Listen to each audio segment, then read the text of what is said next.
Okay, now it's in the right place. Even hearing him the other night, I don't know if you heard that speech he gave the other night on the state of the working class. It was Bernie at his best. I think it might have been his best speech. It was just extraordinary.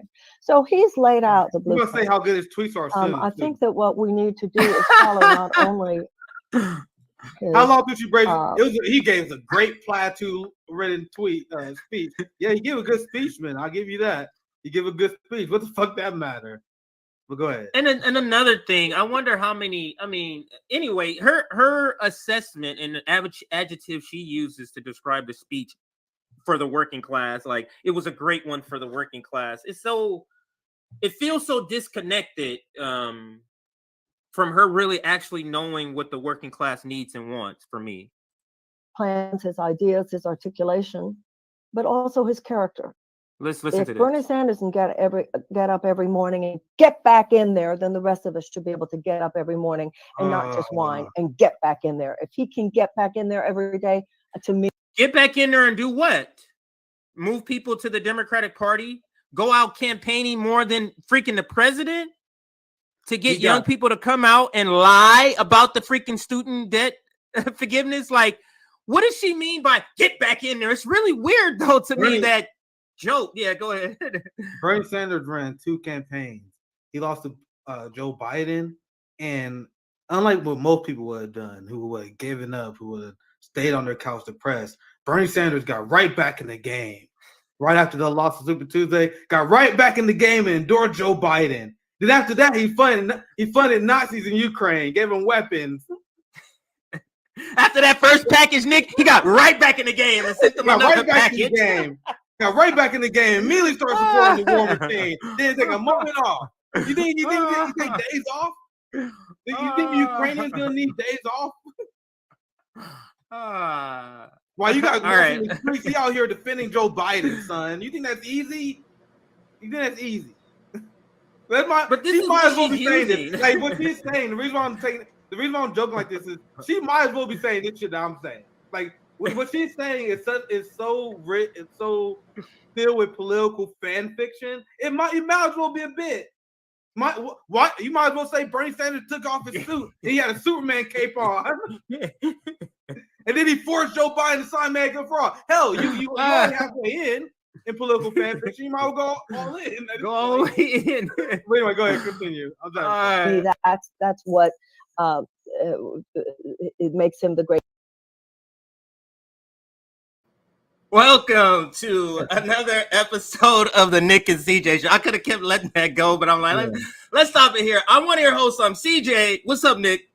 What's popping, my friends, my family? We are back once again. Another great week of RBN Live, and there's so much to break down regarding this Marianne Williamson push that we see going on.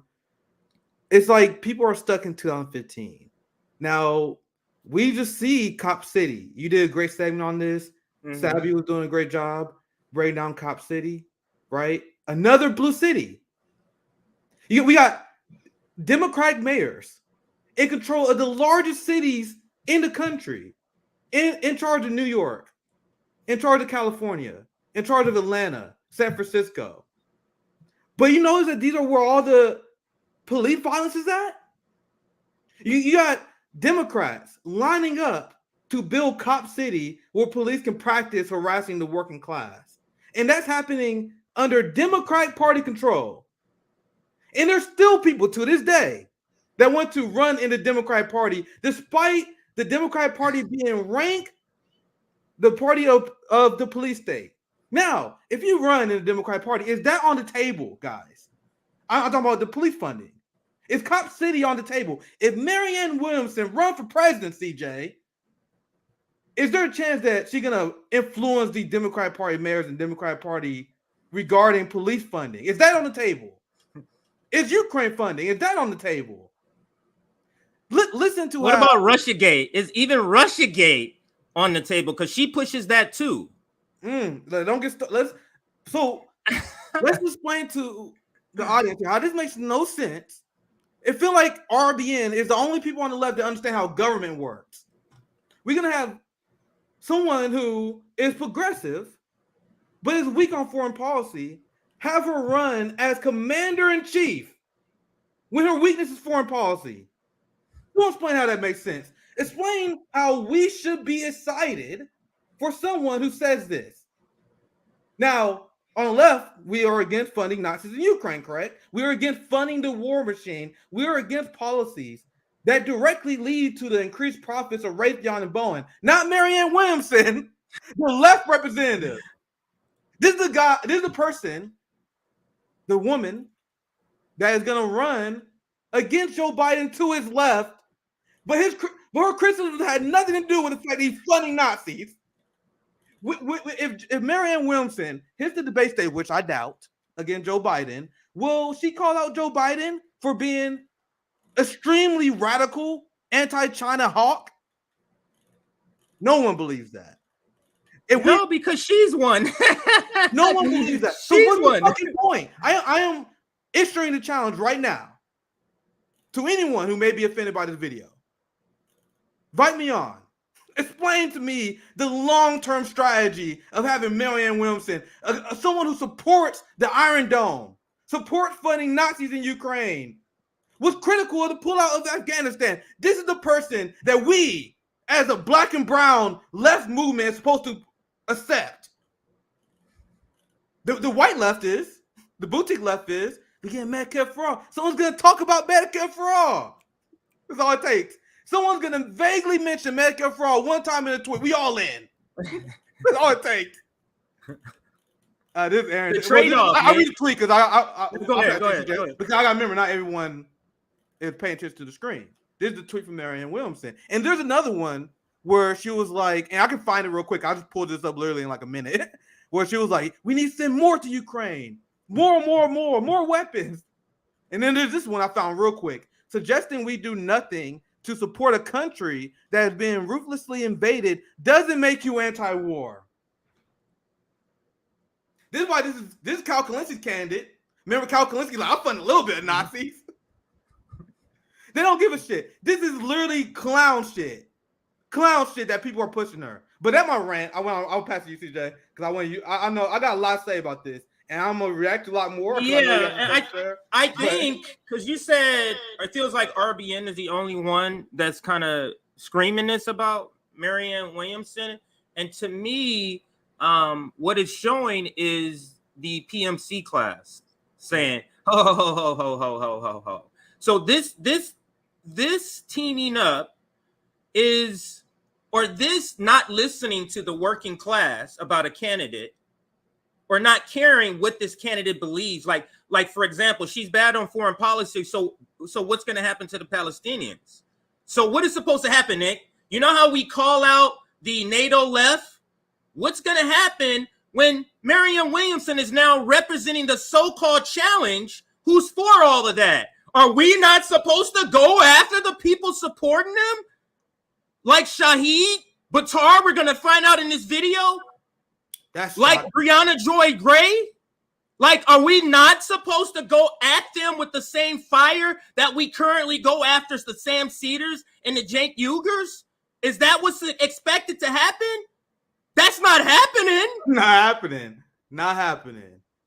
Like, it is so absurd. She believes in the same foreign policy, but this is a glaring red flag. And she deleted a lot. We have to question our teaming up with these so-called left PMCs. This type of shit right here.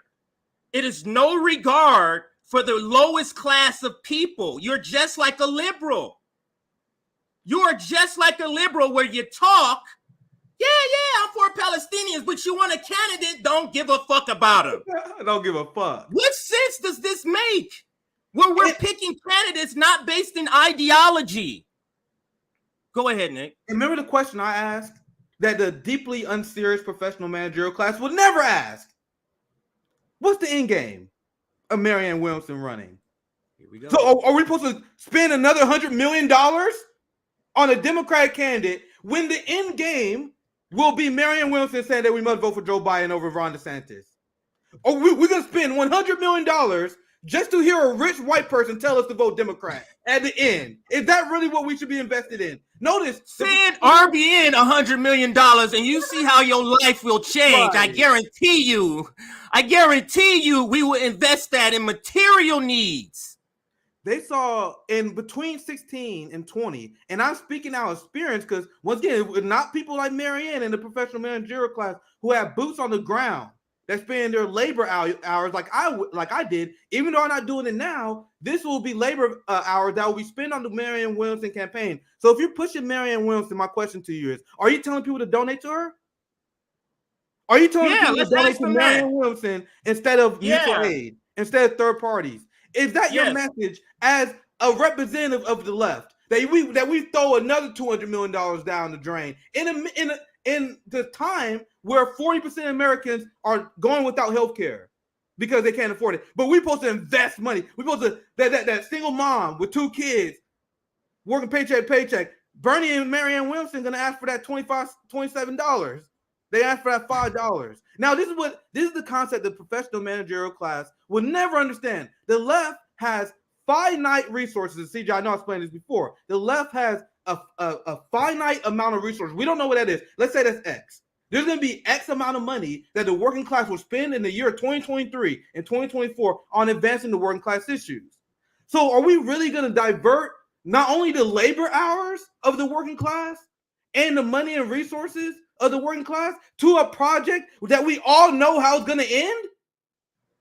For a project that's going to support someone who's for supporting the war machine, for funding Nazis in Ukraine, that we're going to sacrifice all this time and resources for. That's, whether you guys believe it or not, it's a drain on these on movements. Neoliberals, the Democrat Party, the Republican Party, they can afford to make mistakes because they're funded by unlimited corporate cash. The progressive movement can't do this shit that the professional managerial class are trying to propose, where we just vibe and we treat it like a team sport. Like, oh, we lost 16. Guess we get up there and try it again. Oh, Bernie Sanders lost twice. I guess we get Marianne Williamson. Maybe she'd be our LeBron. Like, it's not a team sport. Are we wait? How many Americans have died without health care since this Bernie Sanders campaign started? I know I lost 2 grandparents since 15 because of healthcare issues. But they want us to do the same fucking thing. Like, this is a team sport. Oh, we had a bad season in 2020. But it comes back in 2024. We're going to kill it. Get the fuck out of here. It's a bad season. We need a new coach. Get the fuck out. To this day, they have not given us an answer to this question. See, I know you want to try my pass to you. But they haven't answered this question yet. What is the plan to overcome dark money? Have Marianne Williamson answered this question yet? So the Democratic Party decided to do the Super Tuesday strategy. What is the progressive movement strategy to beat that? Not a goddamn thing. Not a goddamn thing. I know you guys know. Not a goddamn thing.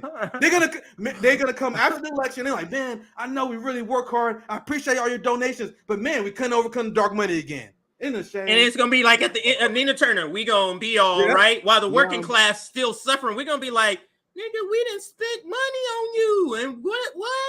You guys have no working class gonna be looking saying. You guys have no idea the kind of trauma I have from the 2020 campaign. There's some people that are deeply unserious on politics, that are tribalists. They say, oh, well, the only reason that you're bashing Bernie Sanders and AOC, Nick, is because you're heartbroken. It's because you're mad that they're not following your direction. And I'm like, yes, motherfucker, that's the point. Nigga, that's the point. We put our labor. I quit my job. Literally traveled for 7 weeks, knocked on thousands of doors. I was in South Carolina for 5 weeks. I know people who donated. I know I donated what I could, and they want us to do it again. Do it again. So I am a hurt, wounded animal, especially who lost parents, who have family that's struggling, one that's homeless by our definition, don't have a home, right? So I'm going through all the trauma for the last few years. Meanwhile, the professional managerial class, whose shit has been just dandy for them. In fact, not only has it been dandy, the same people pushing Marianne Williamson are the people who made their careers off of Bernie Sanders and their movement. So they have been enriched by this failed strategy. Every single person, guaranteed, every single fucking person you're going to see pushing Marianne Williamson, their career was made by Bernie Sanders and the progressive movement. So they don't give a fuck about the resources of the proletariat. RBN is 100% post Bernie Sanders. We have created our audience. I have got my followers on Twitter by being critical of Bernie That is Sanders. absolutely correct. So we're not relying on that. So we can tell you the facts and the truth on this. Meanwhile, Marianne Williamson and other people who made their career out the Bernie Sanders campaign can't wait for round number 3. Oh, imagine how much money we're going to make this time. David Schroeder made hundreds of thousands of dollars on the Bernie campaign. Stabby showed the receipts. The amount of money he was paid every 2 fucking weeks, like 15,000 every 2 weeks. So he's looking forward to Marianne Williamson running again. Yeah, it's the left media industrial complex. Left media industrial complex. We have to understand what's going on here because there's money to be made. There's money to be made here because this. So understand this is the left media industrial complex that everybody's sort of making money on. But this is what Sabby says. Watch people call us sexist for not supporting Marianne Williamson. They can are right. They can all if they want to. But in the same sentence, we're saying we want Kshama. She's female. Like it would be an absurd. But like you were alluding to, Nick, we are post Bernie. So in this, it is so ingrained in their DNA, Bernie, and sticking with this strategy. We are post that. And I think that's the reason why, Nick, we've been so right on things. But the only person saying it at the time we're saying it, and then months later, oh, we're right. Okay. Like we said that already. And you've said it many times in streams, like, RBN right again on many streams, and we're gonna be right about this because what is this Marianne Williamson running? Like, is she running and expecting people to donate? Like, to your point here, and let me bring up this because this is something also that needs to be tied into what's happening here. These same people, the professional managerial class, that's the same people that's running the DSA that's in a political crisis emerges within the leadership of the DSA that's breaking down. DSA just lost 12,000 members because they're disillusioned. Let me get the quote here that shows the 12,000 if I could find it here. I'll throw it up on the screen. Anyway, I'll throw it up on the screen when I find it. But they lost 12,000. Oh, it's right here. They lost 12,000 members. Let me read a couple of parts here, though. The crisis is rooted in the organization's inability to mask its increasingly naked pro-capitalist. Is Marianne Williamson pro-capitalist? Pro-imperialist essence. Is Marianne Williamson pro-imperialist? Is she for Israel or is she not? A long string of actions by the DSA is breaking down the illusion of thousands of DSA members who joined the organization believing it was an opponent of imperialist wars and capitalism, and it's not. And then it goes on to give some more examples. This is a long article. Here it goes, where it talks about the 12,000 members, and then I'll get back to Marianne Williamson. I just want to say, by the way, go ahead. Just real quick, not long. Yeah. I just want to say, by the way, we caught Marianne Williamson deleting tweets, and she's definitely been deleting Ukraine tweets. There's one tweet that is burnt in my mind that I cannot find. And the same with Afghanistan. She deleted a lot of those Afghanistan tweets. She deleted a lot of her Iron Dome tweets. That show that she don't have no foundation. I've literally been looking for this shit for a lot. Like, you can't even. I searched Marianne Williamson in Ukraine. There's not a lot of shit popping up. That show that she deleted shit. Either she deleted shit or she's not talking about a very significant global crisis as she is running for president. But sorry, CJ, go ahead. I might explain that later. No, that's a perfect to insert that. But listen, look at this person. Look at this here. A member of the DSA National Political Committee recently leaked information showing that 12,000 members have left the organization in the past year, and that many chapters and youth groups have either disbanded or no longer responding to calls. And I'll direct you to the stream, everybody, to the stream I did on this, because it goes more in depth, and I'll get that link for you and probably put it in the chat. Now, let me show you this other part, because I want this to be part of this introduction here. What this speaks to is, and why this video we gonna keep playing, and I know this is gonna be a key video that we're gonna have to use in these conflicts with the professional managerial class, because he speaks about it in this video. And Marianne Williamson, and having her as a pick, is speaking exactly to this point. In that setting, when you're only bringing in middle-class people into your organization, a big chunk of them are going to say, we don't want to hear about poverty. We don't want to hear about the economy. What we want to know is, when we walk into a room, why are we not treated well? When we apply for the salaried positions at 6 figures that we think we have a right to, why do we get 5% less than the other guys? That's what the middle class on the left wants to hear about. And this point that he's making here, Nick, to me, speaks to them not caring. Like when he says they don't want to hear about poverty. I don't want to hear about Palestine. I don't want to hear about all these. I don't want to hear about all of the things that need to be taken care of that keeps getting grandfathered in. And that goes with this sort of pick of Marianne Williamson. It's because we have to throw away all the bad stuff that is just a grandfathered in thing from any other candidate that's bad. What's different than her? If we want, like you always say, if I want to pick somebody who's not willing to fund Israel, then who's my candidate? Who's my candidate with Marianne Williamson in the picture? No one. So how is she a progressive choice? And this video speaks to that point of how we're just picking her without that. Foreign policy needs to be a centerpiece. Yes, for any left candidate. Go ahead, Nick. So, like, foreign policy is something that the progressive movement in the United States, like, not that important. Imagine the progressive movement supporting a candidate that was like, I don't really support Medicare for all. I don't think it's a good idea. I think the minimum wage should be where it's at right now. Not that big of a deal. That is what the left does all the time in foreign policy. May talk about Ukraine every once in a while. May call it the war machines every once in a while. May rebuke Democratic Party talking points or not. You guys want to see? You want to know the kind of candidate I would be interested in? Someone like Chris Hedges. Like Chris Hedges is a leftist that leans on foreign policy, and then domestic stuff. He obviously there too, right? But we need someone who's running for the executive branch that challenges Joe Biden, where foreign policy is their main shit, not the side stuff. I learned my lesson from that. I learned from my mistakes. I was like, yeah, Bernie, he had some mistakes on foreign policy, but you're getting stronger. Kind of weak, but think about her as a choice as a candidate.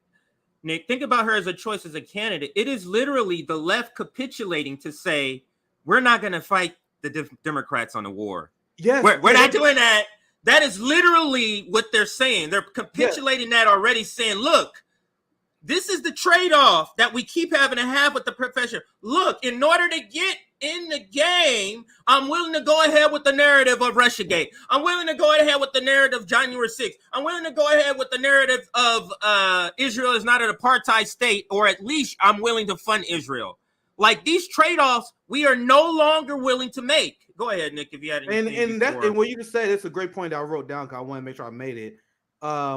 Third-party activists, and this includes me over my time voting third party, have been way too lenient on duopoly supporters.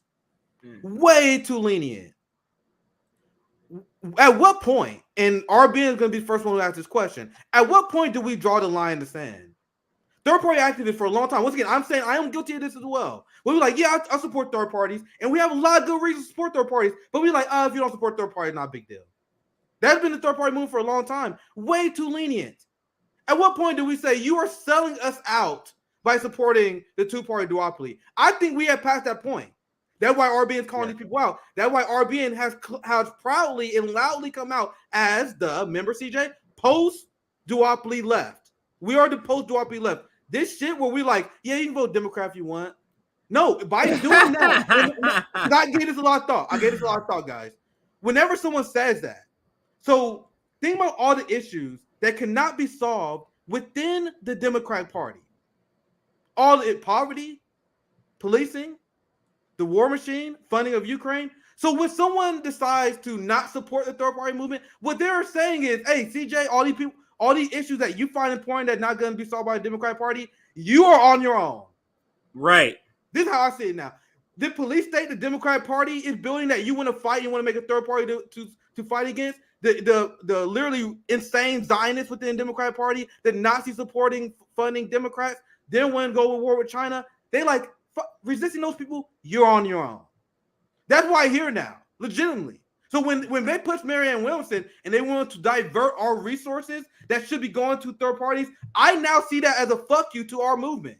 I'm being dead honest. And I've been one of the people that have been very lenient. I think as a third party movement, and I'm first one making this claim, we need to stop that shit. We need to be like, either lead a duopoly or you're complicit. And that's why I feel now. Imagine seeing everything the Democratic Party is doing right now in Cop City. And you still was like, let's go and join the party and endorse them at the end of the election. I'm done, CJ. And we're gonna make a lot of enemies. Can you imagine? Burn a lot of bridges. Can you imagine, Nick? What you just had the most corrupt speaker maybe in history, who has made over $100 million in office, step down, but really still willing power. You got a brain dead Joe Biden, who's currently in office, pushing towards Armageddon with 2 nuclear powers because the white man is losing his unipolarity. And then you have them upping the police state or funding the police state. Like what? At what point are these people no longer on our team? And I'm gonna make a statement that what is considered controversial among the DSA Social Democrat left, that redneck who had controversial beliefs and opinions, that guy who voted a third party because he's anti-war, even though he may not agree with them, is a much better ally than you. Remember that study, CJ, we did? Yeah. Where everyone else was like, the only thing we care about is the racist caring. We just care about having a George Floyd statue. Meanwhile, black people are like, no, we care about the structural institutions. Who's supporting the racist institutions? So if you're willing to vote for Jim Crow Joe, if you're a purple-haired liberal living in Seattle who got anti-racist in your profile, and you vote for Joe Biden, you are a bigger threat than the redneck down the street from me. That's the white moderate. That's the white moderate, because in Shahid, in this video, I don't know if it's played or it might be cut out. I have a Patreon membership to Bad Faith, so I heard the whole thing. But he also makes. Oh, I just lost the point. Hang on a second here. Yeah, I just lost the point. Yes, anyway, let me pull up the video that we're gonna be playing. I'm doing too many things at one time. I can read some real quick too. Yeah, go ahead. Pull up some super chats, and I'm gonna pull up the video. I saw 2. Thank you for the $2, Tina. And then we got $9.99 for Neo. I'm so disappointed that RBN refused to have Marianne on. Sabby had Marianne on. Yeah, and I want to talk to anyone. I don't know why people believe we have the clout with our 30,000 subscribers, with our radical Marxist ass to get whoever guest we want. Like people say, why you don't have Cal on? Why do you have TYT on? You guys really think they'll come on? No fucking way. I don't know how to get in contact. I'm down to talk to anyone. That's what Zoya says. Leftism is controversial in the DSA. Sorry if you needed to put that back up. We had these conversations. We are airing them out. People know where RBN stands. Marianne Williamson knows who I am. I used to have debates and arguments with Marianne Williamson. We were talking about this last time. This is how I know that she deleted tweets. Because in searching for a tweet, I literally just searched my profile and Marianne Williamson, because we had a lot of arguments, especially about Afghanistan. I searched and I found that she deleted one of the tweets I responded to. Like called in 4K deleting tweets. Yeah. So she knows who I am. Now she has this rule where she used to engage me a few times on Twitter. Now she don't. Like almost like, oh, don't engage that motherfucker. I know so she know who we are. A lot of these boutique leftists, TYT know who we are. Like we saw Anna take a shot at me. Emma took a shot at us. They all know who we are, but they still don't invite us on. Ryan Grimm, to his credit, the only person who ever was like, yo, I disagree with you. You had disagreement with me. Invite me on your show on debate. And I'm telling you, all of them know who we are. They don't do it. So this idea that we just sit here, not willing to have conversations with people like Neil's saying here, is ridiculous. Ridiculous. I really don't understand what the selection of Marianne Williamson. You are literally picking a person that us as leftists are critiquing the current NATO left about. That is what's so bizarre. Like we're critiquing the NATO left for these decisions they're making on Ukraine and Palestinians and all this other stuff. But then you wanting to pick a candidate who has the same problem. I don't understand. So Sabby says exactly. My bad. But that was Sabby said, oh, there I got it. Exactly. Why not push those people to invite us on? So if you guys really want to have these conversations, hit these people up. Hit these people. I told you, if you look at my guests, I'm mostly interested in talking to anti-imperialists. Not interested in talking to politicians. Not interested in talking to people I view as gaslight. That's why I had Max Blumenthal on. That's why I had Aaron Good on. That's why I talked to a ton of. I'm generally not interested in talking to these people. But if you want these conversations to happen, hit them up. Like, why are you not having RB on your show? Marianne Williamson, what about RB? Like, you guys have the power to make that kind of stuff happen. But anyway, she would never have us on. Say? But anyway, go ahead. Go ahead. She would never have us on. I think before we get in the video, let's do our announcements. That was just the intro. We haven't even played because a lot of people in the comments were like, "Wait a minute, what did she say?" Because we haven't played the video. That was just based off us knowing Marianne Williamson. That's not even really based off anything that's in the video, really. But we can go to quick announcements really quick.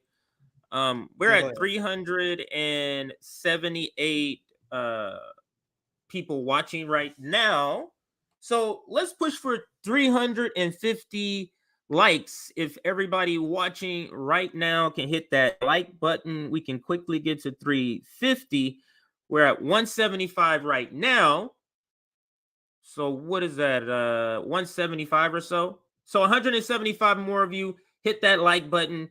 Get us to that target, 350 likes. Join our Substack if you want the Discord link, or if you just want to get notifications when we go live, when we upload links.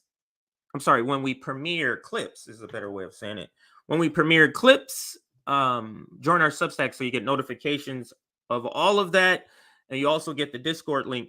Another way to get the Discord link is the scrolling bar at the far bottom. Support RBN and the Patreon link there. If you're a Patreon member, you also get the Discord link sent to you. Last time we checked yesterday, we were at 29,900 and or 900 even. We gained what? 10. It's the same. All right, so I guess it's the same. Hasn't budged at all. Sometimes it takes a while for that number to update. I noticed. Yeah, so maybe that's it. But anyway, it'll be stuck at a number, then we'll jump randomly and like out of nowhere. So it don't like update the count all the time. Just heads up. Heads up. Here is our website. Check it out. If there's any issues you see or you want to participate in a chapter, you're in one of the local chapter cities, contact us here, info@revblacknetwork.com. Or if you have a subject idea, it does require the article attached. So if you include an article, we'll take a look at it. Maybe you have an interesting subject that we haven't caught. Go ahead, Nick. I'm gonna say this. I should have said it during the last time. I just did some research while you're doing the announcement. You guys want to know what Marianne Williamson's last tweet on Ukraine was? Oh, the Lord. person who's running to be the commander-in-chief apparently has no interest in one of the largest geopolitical events that's going on. Her last tweet on Ukraine was October, 3 months ago. And then she's purposely trying to stay out. So we at least know since October she knew she was gonna run. Also, I'll when you finish that thought, but also before that, and not like you said, oh man, 3 months ago. No, before that, her last tweet was in May. So she literally had 2 tweets about the Ukraine war in 7 months. Deeply unserious person. Running for that person is running for president. No opinions on Ukraine at all. That's a person who understands that if I want to run as a leftist, I can't be tweeting about these wars. And if I tweet about these wars with a leftist perspective, then I'm out of the running of the Democratic Party. So I'll just be quiet. That's what that is, Nick. Absolutely. That's such a great. And I like that is so crazy not to have a single tweet. Like I don't tweet about a lot of foreign policy, but there's not a week that doesn't go by where I don't send Ukraine tweets. Like, come on, like president. For one, you definitely talk about Ukraine more than 2 times every. Look, this is the October tweet. This is the May 14th tweet. And look, the last tweet she had on this is the biggest lesson from the Ukraine war with Russia so far is that nuclear non-proliferation and disarmament must become, along with climate, the highest level priority for the human race. Where in this tweet did she call for peace and ending army Ukraine? Not one. Not one. She mentioned peace in May.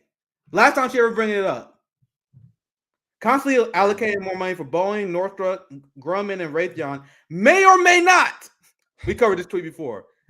It may be a good idea. It may not be a good idea to fund these. What? What? You guys, and the reason why I'm being picky here because she's a politician. When they make these tweets, they comb every single word, right? We all know this. That's how political They have people. Yeah. So there's a reason why she include may or may not here. Not the worst tweet I've ever seen on the issue, but not great at all either. Not great at all. She said the same foreign policy experts that perpetrated the disasters on Iraq and Afghanistan are parroting the same absurdities that more military spending saves the day. And that was in May. So you are not interested in having this conversation at all. And like you said, CJ, and I'll pass it back to you. She's purposely muting herself on this issue. Yes. I already seen a few tweets that she deleted on this. I was looking for that. Why I just dug this up. So these are the ones she kept on record. I'll say that, right? Not serious. If you don't want to talk about Ukraine war, run for fucking Congress. Run for state council person. You know what I mean? School board members. I can't even say Senate. I can't say Senate because Senate is actually very influential on foreign policy. On they vote on these things. So not even that. You can't even be a senator, bro. You got Congressperson is me being very lenient and kind of shit liberty because I don't even support that. But I will give her at least that in terms of being more serious. Stay your ass in Congress, Marianne. The hell. But go ahead.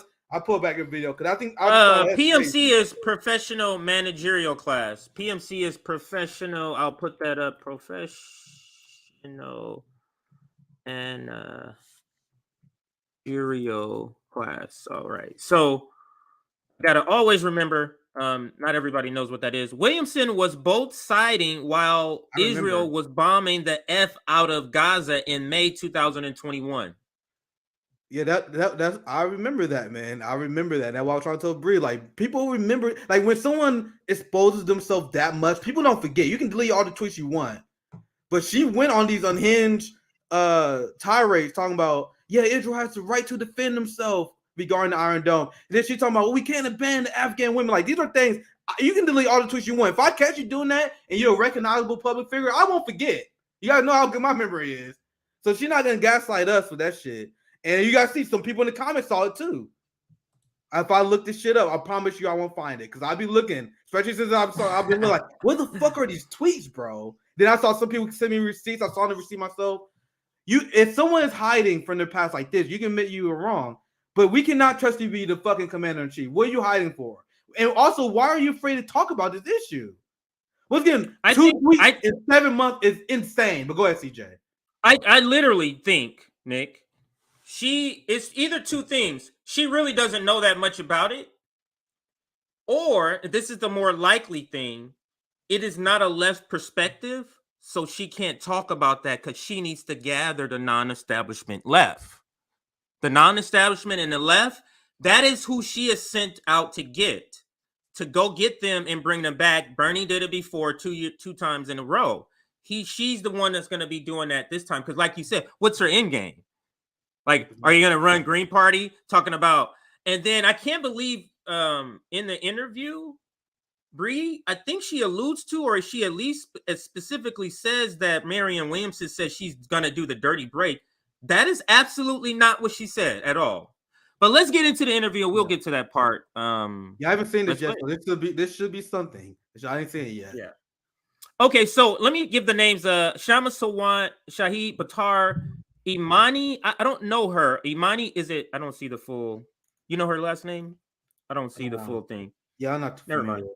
Yeah, so maybe they'll show what it is, but I think she was a candidate somewhere. I don't know who she is. But here, let's listen. Cast when we had this kind of back and forth with Ryan Grimm over the rail strike, where it seemed like the fact that some union members who I completely accept are operating in good faith and are leftist and all of the things in the world, but the fact that some union members endorsed the squad's plan to vote for the rail strike so that they could pass it on to the Senate and have the possibility of having the up-down vote on the 7-day sick leaves. And again, they would have had that opportunity with or without the squad members' votes in the House because they had the votes for it already. But the fact of some union member endorsing this plan was used as a excuse or justification for a plan that had no strategic value in the least, and which had the kind of public media value. I mean, had a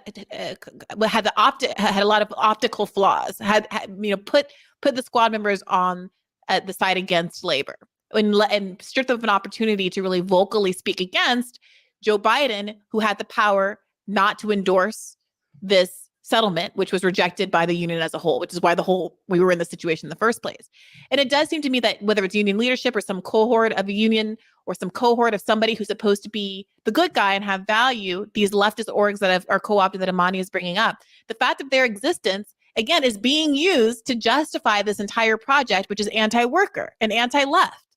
And this is, again, why I keep coming back to this idea that, like, I've been tiptoeing around this for 2 years of doing this podcast. I've spoken to everybody I can get my hands on, union leaders, union experts, people in the know, like begging them. Ash Colred, asking him about, well, why the heck can't an overwhelmingly Democratic legislature in California pass Medicare for all, and getting nothing but buckets of ridiculous excuses that just don't stand up to this tiniest amount of pressure. And I'm like exhausted of having to pretend like the problem. I'm not adding much to here, but the last 10 seconds, look at Shama's body language. I think it's a she's like, hell yeah. There's the part where Shama was still supporting what they're saying. A little spoiler there, but let's continue. I just watch rewind like maybe 8 seconds and watch Shama, but she's like, hell yeah, the Democrats not progressive. I just thought that was interesting, but only maybe the last 8 seconds at best. Okay. Keep your eye on Shama as Bree speaking, and see that you told me this. I'm like exhausted. Her tone changes throughout the course of this conversation. Look how much you agreeing with her at this point. Go, you can go ahead and play it. Legislature in California passed Medicare for all, and getting nothing but buckets of ridiculous excuses that just don't stand up to this tiniest amount of pressure. And I'm like exhausted of having to pretend like the problem isn't obvious. Keep it going. Look, you see how Shama's nodding. Shahid and the other person, and I believe Savvy said that she ran. I gotta look at the message that she's sending in, but she ran, and then she was betrayed by the Worker Family Party, and now she's still apologizing for the Democrat Party. She's like a TYT host now, I guess. That's just based on. I don't know if she's a host. She works in the background. Working in the background. Okay, fair enough. Yeah. So anyway, let's continue the video. But I know that they were stonewalled. Meanwhile, Shama like, hell yeah, this is good. This is good stuff right here. But let's continue. Yeah. So yeah, I'll say that later. Oh yeah, absolutely. And in fact, sorry, go ahead. No, go ahead, please. No, finish what you were about to say. No. I was just going to set up a question for you, but go ahead if you have a response to that, Shama. I mean, that's part of why I want to go through this clip of the excuses that AOC gave around not forcing the vote. Not because I'm trying to, beat a dead horse, but because for those people who seem to still believe that these are good faith actors making mistakes, let's just give them another shot. Let's just give them another 2 years, maybe 25 years from now, we can have Medicare for all. Like, I think it's really necessary. And I think it's very much incumbent on us to make it clear that we aren't just some rabble-rousers who don't understand power and don't understand politics. That are just wishing on a prayer that these people would snap their fingers and manifest a progressive utopia. No, these are real strategic opportunities that they are made aware of and they decline to take for reasons that don't hold up. And it really goes to show how much you need of a coalition in order to really forcefully negotiate for these things. So when people say, why don't we do this? First of all, there's a lot of cost and dysfunction. Second of all, those people who are holding out right now, they may have made certain structural gains, but they have also made incredible reputational and relational harm within their caucus. Okay, so let's compare the gains that were obtained by the Freedom Caucus with this idea of reputational harm that clearly AOC here is valuing more than the gains. To be clear, the gains included a lot of things that progressives crowed about 2 years ago that they won behind closed doors. They got cut go. The progressives crowed about getting pay go 2 years ago. They got the ability for Kevin McCarthy's super PAC not to interfere in Republican primaries, which would have been a huge boon to get DMFI and Hakeem Jeffries' super PAC from not interfering in these congressional primaries that were attacking people like you, Imani. They did end the blacklist, which is in that vein, but short of that commitment. I just want to throw that out there as long as we're assessing the gains. That was on the table, and they did. So you're talking about that I think it was around 2018, the Democratic Party promulgated this blacklist where if you were a vendor, you know, if you worked for any of these progressive incumbent candidates, that you would be blacklisted from working for the Democratic Party going forward, which is insane to think about. It was the lever that incentivized the attacks on people like Alex and Nina and me and Imani. Like that was one of the tools that enabled that whole subversion of the process. But yeah, the progressives, my understanding is in 2022, the squad got the blacklist. I'm very suspicious of former Democratic candidates now being in the radical sort of lane. Like, I'm very suspicious of that. The Paula Jeans, these two,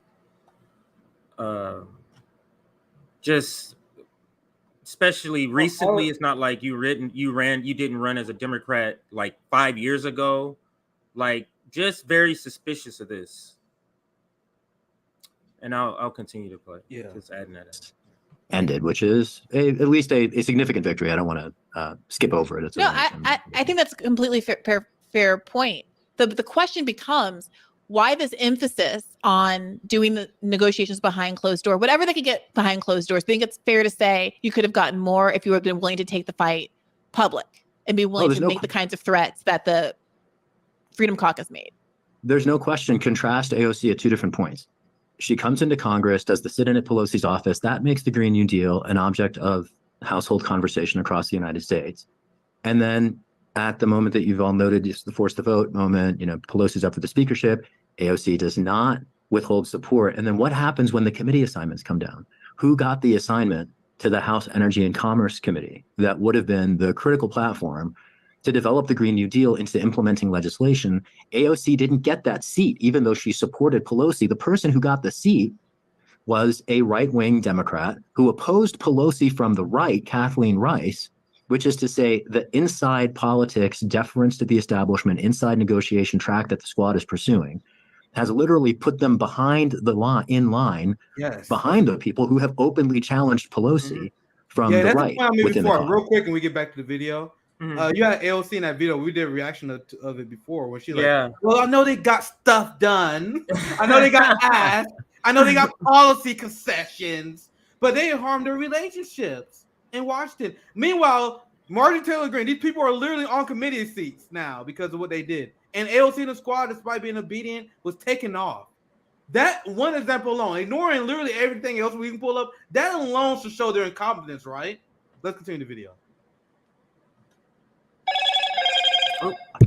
And there's no way to read that other than self-marginalization, other than, maybe to add, to dial that up a little bit, it's an abdication of the responsibility to represent. And this is another piece just throwing on the table. I think a lot of why people get concerned about whether it's the squad or others in the Progressive Caucus and not showing up in the way that we might want, even though they're not our respective members of Congress, geographically speaking, is that we have a dearth of voices in Washington who are willing even to talk, let alone walk, in a way that is critical of the establishment. And so people, I think, are latching on to voices from other districts that are not their own.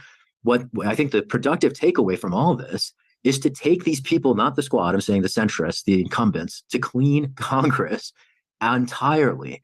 And I have some constitutional inspiration here, going back to Madison in the Federalist Papers, number 10. He talks about the danger of faction and how the only way to enable stability, and while still respecting liberty, is to ensure the proliferation of faction. And the proliferation of faction, and as I say, have as many of them represented as possible. The GOP has factions within it. This deference to the party leadership among the Democrats, this coalescence, this artificial value being placed on unity, it has a constitutional dimension in terms of reducing the number of factions and increasing the potential for corruption. That's what happens when you have parties. So to me, I'm hearing him say the Democratic Party is more corruptible and more corrupt. That is what he's saying. He's saying that because the Democratic Party is so about unity, it's easier to corrupt because the power is more centralized at the top. Whereas you have the Republican Party, where you got the Freedom, you got all these different factions that actually are different, and we just saw it when they forced a vote on their speaker. So then, why are we still trying to go through the Democratic Party? Doesn't that begs to answer that question, or ask that question at least? Why has his talking points changed since November? And can you explain, Sabi, what you mean by that? I know what you mean, but I want to be able to put it up on the screen. Yeah, leave a comment, because Sabi did an interview with him where his answer regarding this was quite different. So Sabi, leave a comment. We put it up. But go ahead, CJ. Yeah, please, if you want to explain that story as we let him speak some more. So go ahead. Exercising influence across the different branches and across the layers of government. That's how you get things like, a judiciary that is complicit in executive branch abuses, or a Congress that just abdicates executive branch oversight entirely for generations at a time.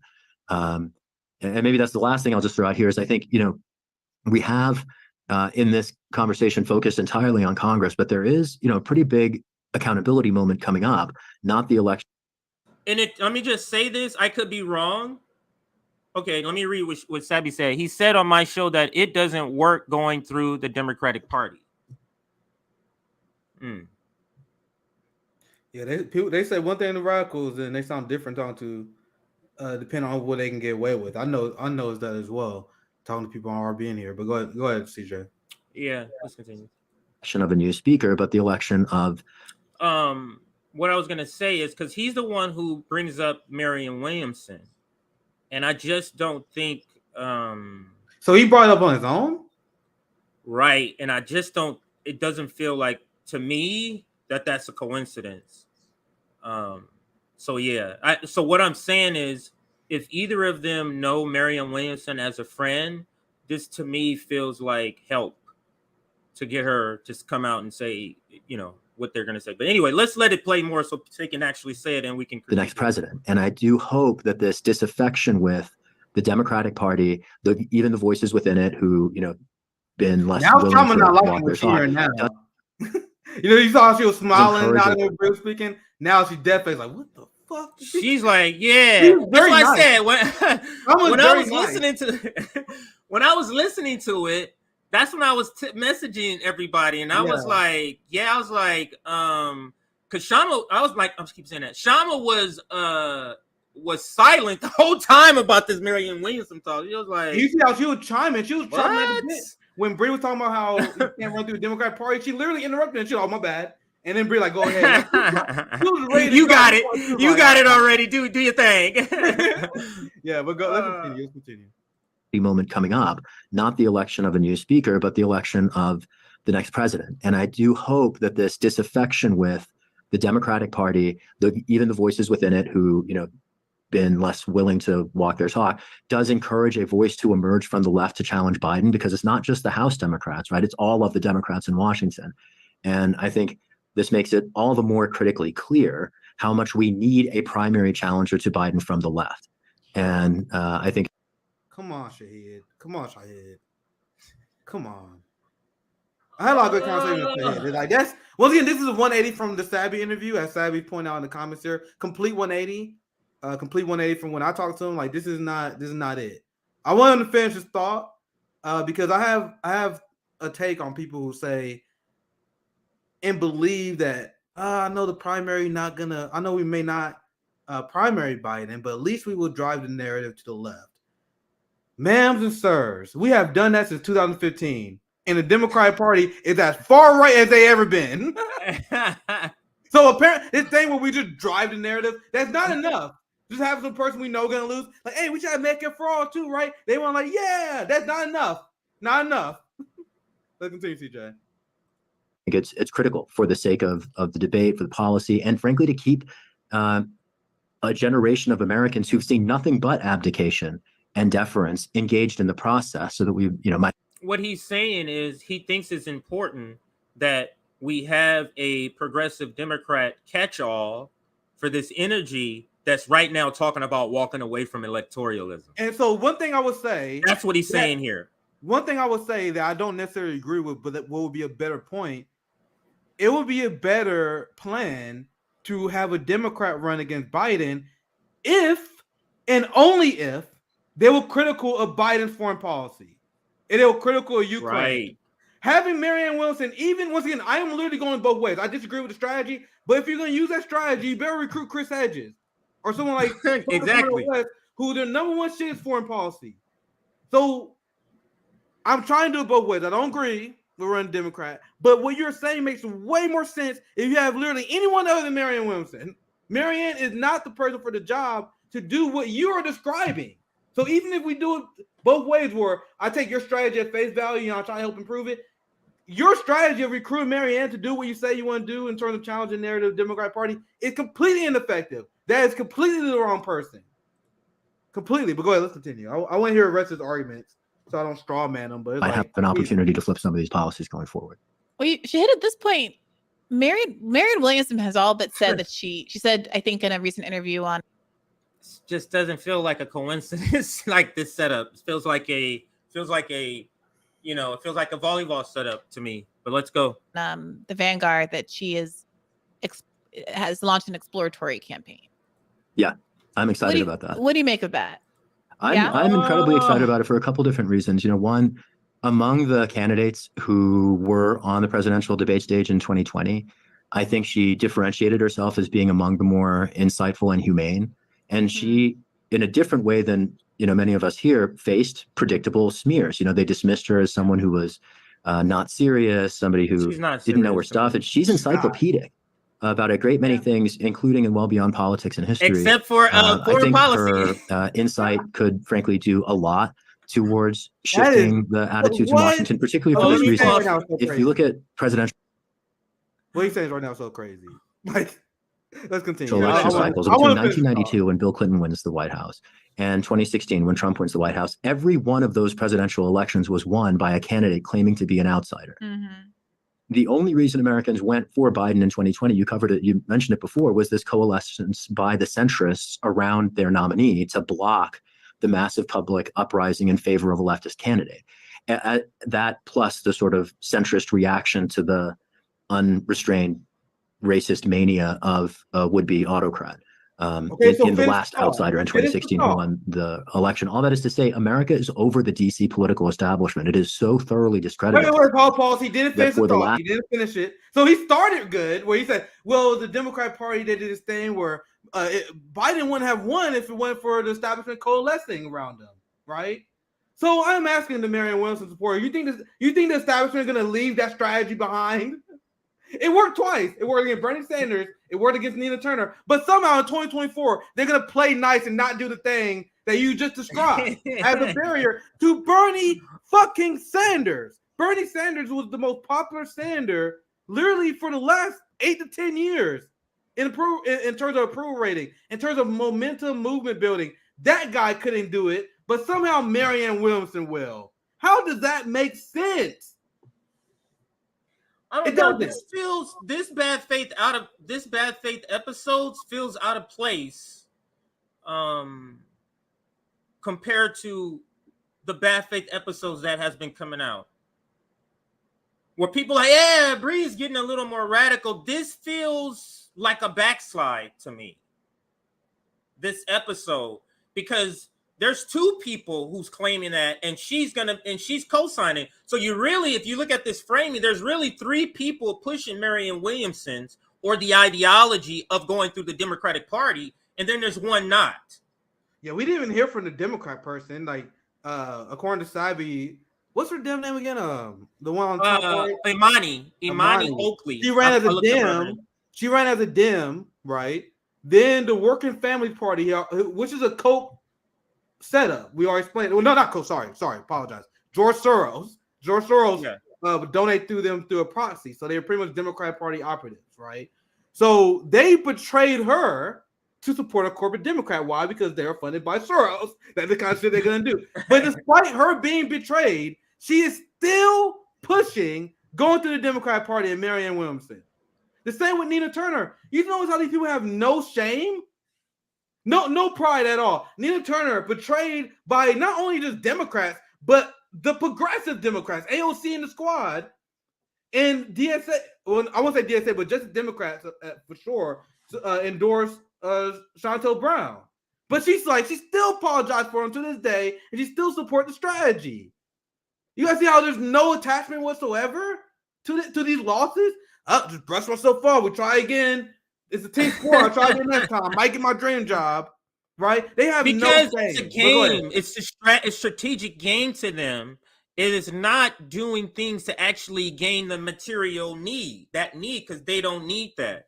Yeah. And this is the reason why the professional managerial class, the PMC, why can't we get a working class person as somebody to run? I'm sure there's several people that we can get to run, that we can talk to about running. There's plenty of time. It doesn't need to be Marianne Williamson. How about everybody how about we talk about some of these people? Yeah, How about that? That's such a great. How about not the professional managerial class that says this is the person that the left is gonna know. This is the person that you progressives are gonna freaking support, not the left. Go ahead, Nick. Yeah, that's such a great point. That's such a great point. You literally have this strategy that we don't agree with, right? We had two general strategies that I believe the proletariat believes. Some of them believe it because the PFC pushed it or whatever, but there's the opinion that we should go through the Democrat Party, and then there's the opinion that we should not go through the Democrat Party. So there's this fundamental disagreement, right? I feel like I could talk to those people. You know what I mean? Like why you believe we should go through the Democrat Party? What's to me absurd is that, okay, we disagree with the tactic. Okay, let's try to still make change together. But Marianne Williamson, bro, like out of everyone you can choose to have the strategic disagreement with us, like let's say you had a great pick. Like imagine they convinced Chris Hedges, and Chris Hedges is gonna criticize Biden on foreign policy. I'm like, damn, man, I disagree with the strategy, but I don't really feel the need to go after Chris Hedges like that. Cause you doing it. No, but Marianne Williamson, bros, out of all like you're gonna have people on the left attacking you from the left. You get what I'm saying? Like it is so bizarre. But let's continue. Let's listen to a little more because Kshama is chomping at the bit to jump in here. Last 30 years, voters have been choosing people from outside it. And it's all the more reason that I think Marianne, as a voice from outside it, might be poised to help identify, call out, and hopefully remedy some of these illegitimacies. At the very least, I think her presence on the debate stage is going to do wonders for educating the body politic. And, there's a big value in that in itself. Yeah, I absolutely hope she runs. And I wish it were, in fact, a crowded field. Many people are looking at Katie Porter's choice to run for Dianne Feinstein. Oh, my God. Katie Porter is terrible, too. This is the professional managerial class's problem. These milquetoast candidates, they're just not right for the moment. That is just a simple fact. They're not right for the moment. And let me just pause this video. Go ahead, Nate. I'm gonna pause that video. I think I was just saying about her. I know she ain't said what I think she just said. Katie Porter. I know she ain't said what I think she just said. Yes, but let me play the beginning of this video because it talks about why a Katie Porter or a Marianne Williamson are just not right for this moment. And let's listen. This is me and you and I, Nick.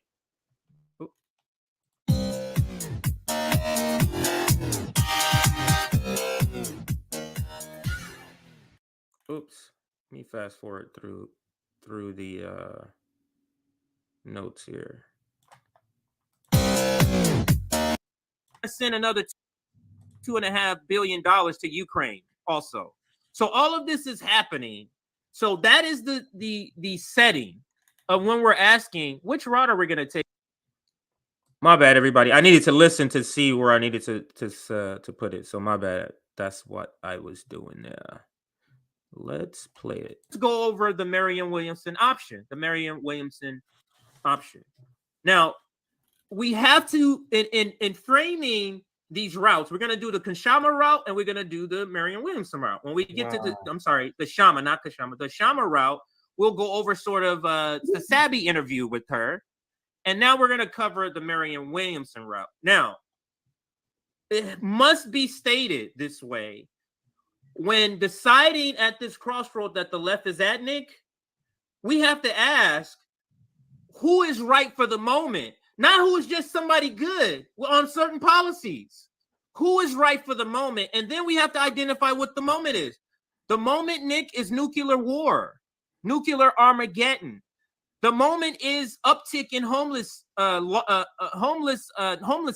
and anti-homelessness laws or unhoused laws. An uptick in the culture war fight. An uptick in propaganda. We talk about Joe Scarborough and Morning Joe all the time. What I'm getting at, there's an uptick, and we're just going to send another $2.5 billion to Ukraine also. So all of this is happening. So that is the setting of when we're asking which route are we going to take. So let's listen to a few minutes of this, maybe play a lot of it, and then we'll comment more towards the end. So the point in this video that I was trying to make, and I hope everybody got it, is that Marianne Williamson and Katie Porter's, these types of candidates, these are milquetoast candidates, and they're not right for the moment. They're less left than Bernie Sanders, and Bernie Sanders is not right for this moment. So that's the point that I'm making. And this is the issue with the professional managerial class. They're never willing to get the right person. They always go, well, we just got to get somebody that is palatable to the Democrats, but they have a couple of left ideas. It's never like a real leftist. Go ahead, Nick. Another problem with the professional managerial class, because they care about decorum and being nice so much, they will never have these debates and arguments about who should be anointed the way we are. You see how it was chosen to be Marianne Williamson for whatever reason. For literally the first hour of the video, we explained how she's a horrible choice. You know, there's not a debate over this. Like, they picked that person, and everyone in the professional managerial class like, oh, I guess it's Marianne Williamson. And because they are the quote-unquote professionals, they pass this idea to you, and they expect you to accept it. Yeah, because the people with degrees said that this is the person. They're not having no debate over it. They're not talking about policy. They're not bringing up her old foreign policy takes. Not like anyone else in professional managerial class say, "Oh, I disagree with Marianne Williamson. I think it should be X." You know what I mean? There's not even a debate. You see how quickly the left professional managerial class immediately folds and agree with each other because they have a coordinated message they're pushing to the working class, and any division shown within the professional managerial class will reflect on the workers and lead them astray. So they all come united and say, we're going to push this person, and anyone who dissed Marianne Williamson is being divisive. I remember people got mad at us for being critical of Marianne because we didn't follow the direction of the professional managerial class. How about the professional managerial class stop anointing our leaders? Because what I say, CJ, the left is workers, Black people, brown people, and other disenfranchised communities. It's just recently, because of Bernie Sanders' age of democratic socialism, where people believe that being left is just white suburban issues like Medicare for all and other shit, right? Like, it means a lot to be anti-imperialist, to resist the structural issues of capitalism, right? We are not getting it through the professional managerial class approved candidates. We listened to them before, and it did not work regarding Bernie Sanders, AOC, and Justice Democrats in the squad. We saw how badly they set out, so we need to stop letting them anoint our own leaders. But let's continue the video, CJ. Seat as a move, perhaps in the longer term, toward positioning herself to run for president. And I wonder what you guys make of that potential outcome. A lot of tea leaves to read. Go ahead, Amani. So a couple of things, because there's one thing I did want to get in there that you mentioned before, which was, what did whatever progressives that are in Congress get by falling in line? I'm still waiting to see what Pramila Jayapal got. I am still waiting. She went on a spree. She went on a spree of endorsing against progressives, and I am still waiting, because a spree of that level, like, I would expect her to be like Hakeem Jeffries at the top. I mean, yeah, like a spree of that nature, and that it wasn't only my race. She went on a literal spree of endorsing against progressives, and I have yet to see where that got anything. So great question. I'm still waiting. What do you mean? What do you mean? You I still can't wait for see your that it point. got you on a podcast instead of an elected person. Do you not see what it got? That was the point. Yeah, For you not to get elected. that's such a good point. I want to see if she turns the corner. You know what I mean? It's like they keep making statements that are half true, and then they just leave it there. Like when Shahid, remember just earlier before, Shahid like, yeah, I mean Bernie lost because of the dark money. And they just dropped the point as if that doesn't apply to Marianne Williamson. So I want her to continue because I want to see if she round out and finishes the point. Both of them do this, Nick. She's like, Pramila Jayapal went on a spree against endorsing progressive candidates. Okay, ma'am, I really need you to finish that thought, right? So if that's the case, why are we still doing this project where we're supporting the progressives and the Justice Democrats who are siding with corporate Democrats? You are literally describing the problem. You're describing the problem right now. Are you gonna round it off? I'm curious to see. Go ahead, CJ. We can. No, but this is what I mean when I said something to the effect like we have people here who know the language, get the ideology, who are sitting in conversations with us. Yeah, they say the right don't belong here. They say the right stuff, but their conclusion isn't there. Yeah, but they are still about the Democratic Party. Marianne Williamson does this. David Sirota does this. Robert Wright, I think Wright does this a little bit. It's almost almost an art. Yeah. Yes, it's almost an art. Yes, because throughout this whole conversation, throughout this whole conversation, when they're even talking about candidates, they never mention the word Democrat. They don't. That's what I noticed these people do who still, because they understand how the word Democrat is a triggering word for a lot of anti-establishment people. So they just leave it out. Oh, progressive what? Democrats? Who? Yeah. What are you talking about? You get what I'm saying? All right. So let's listen. Great point. To find out. As far as who's running against Biden, God, I hope somebody does. I mean, I honestly hope Biden doesn't run at all. Like I really hope not. I hope he doesn't run at all. I hope there is a fresh new batch of folks. I hope there are progressives that get in because I think we'll lose if Biden runs. I mean, I just don't see what argument against all of us. So you guys see how there's no critical thinking skills that's going on here. It literally just vibes. She literally just said.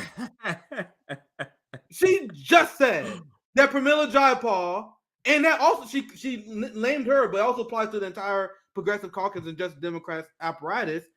They say, well, these people don't endorse us. They don't give us any help. But then she said, I hope. You see how all the vibes and toxic positive. I hope we win somehow. What is your strategy to overcome the problem you just brought up, ma'am? You just said that the progressives won't back you guys, but then you hope, somehow all I do is just hope, kick our heels together, and somehow progressives gonna get elected, guys. Let's spend another $150 million. Let's continue. I mean, could they be talking about just voting for them and not giving money? Could they be just saying, hey, don't do anything, don't phone bank, we're asking you to do that. We're just saying on the day of the election, could you please just write Marianne Williamson? Is that what they're saying?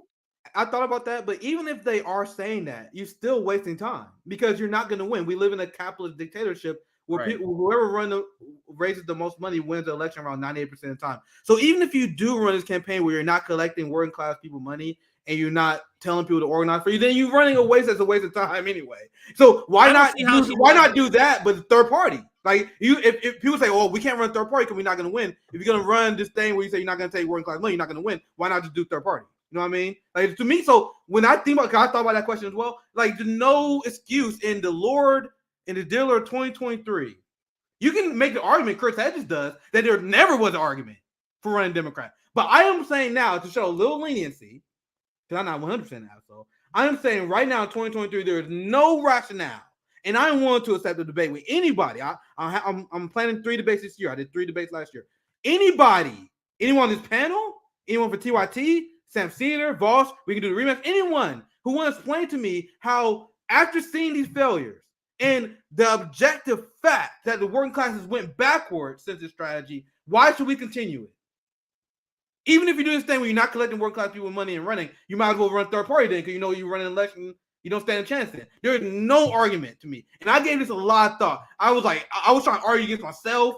I was trying to come up with like, "Hey, Nick, how are you wrong with this?" Nope, I don't see it. I don't see any reason why anyone who actually cares about the issue, if you're anti-war, anti-imperialist, if you care about funding Nazis in Ukraine, if you actually care about the police state and the rise of a surveillance policing that the squad helped pass, if you actually care about these issues, there is no justification in running for the Democrat Party. Let's play it out. Let's say Yeah, we do elect more progressive Democrats and we put them in office. What are they going to do? They just go there and they're going to vote for Ukraine funding.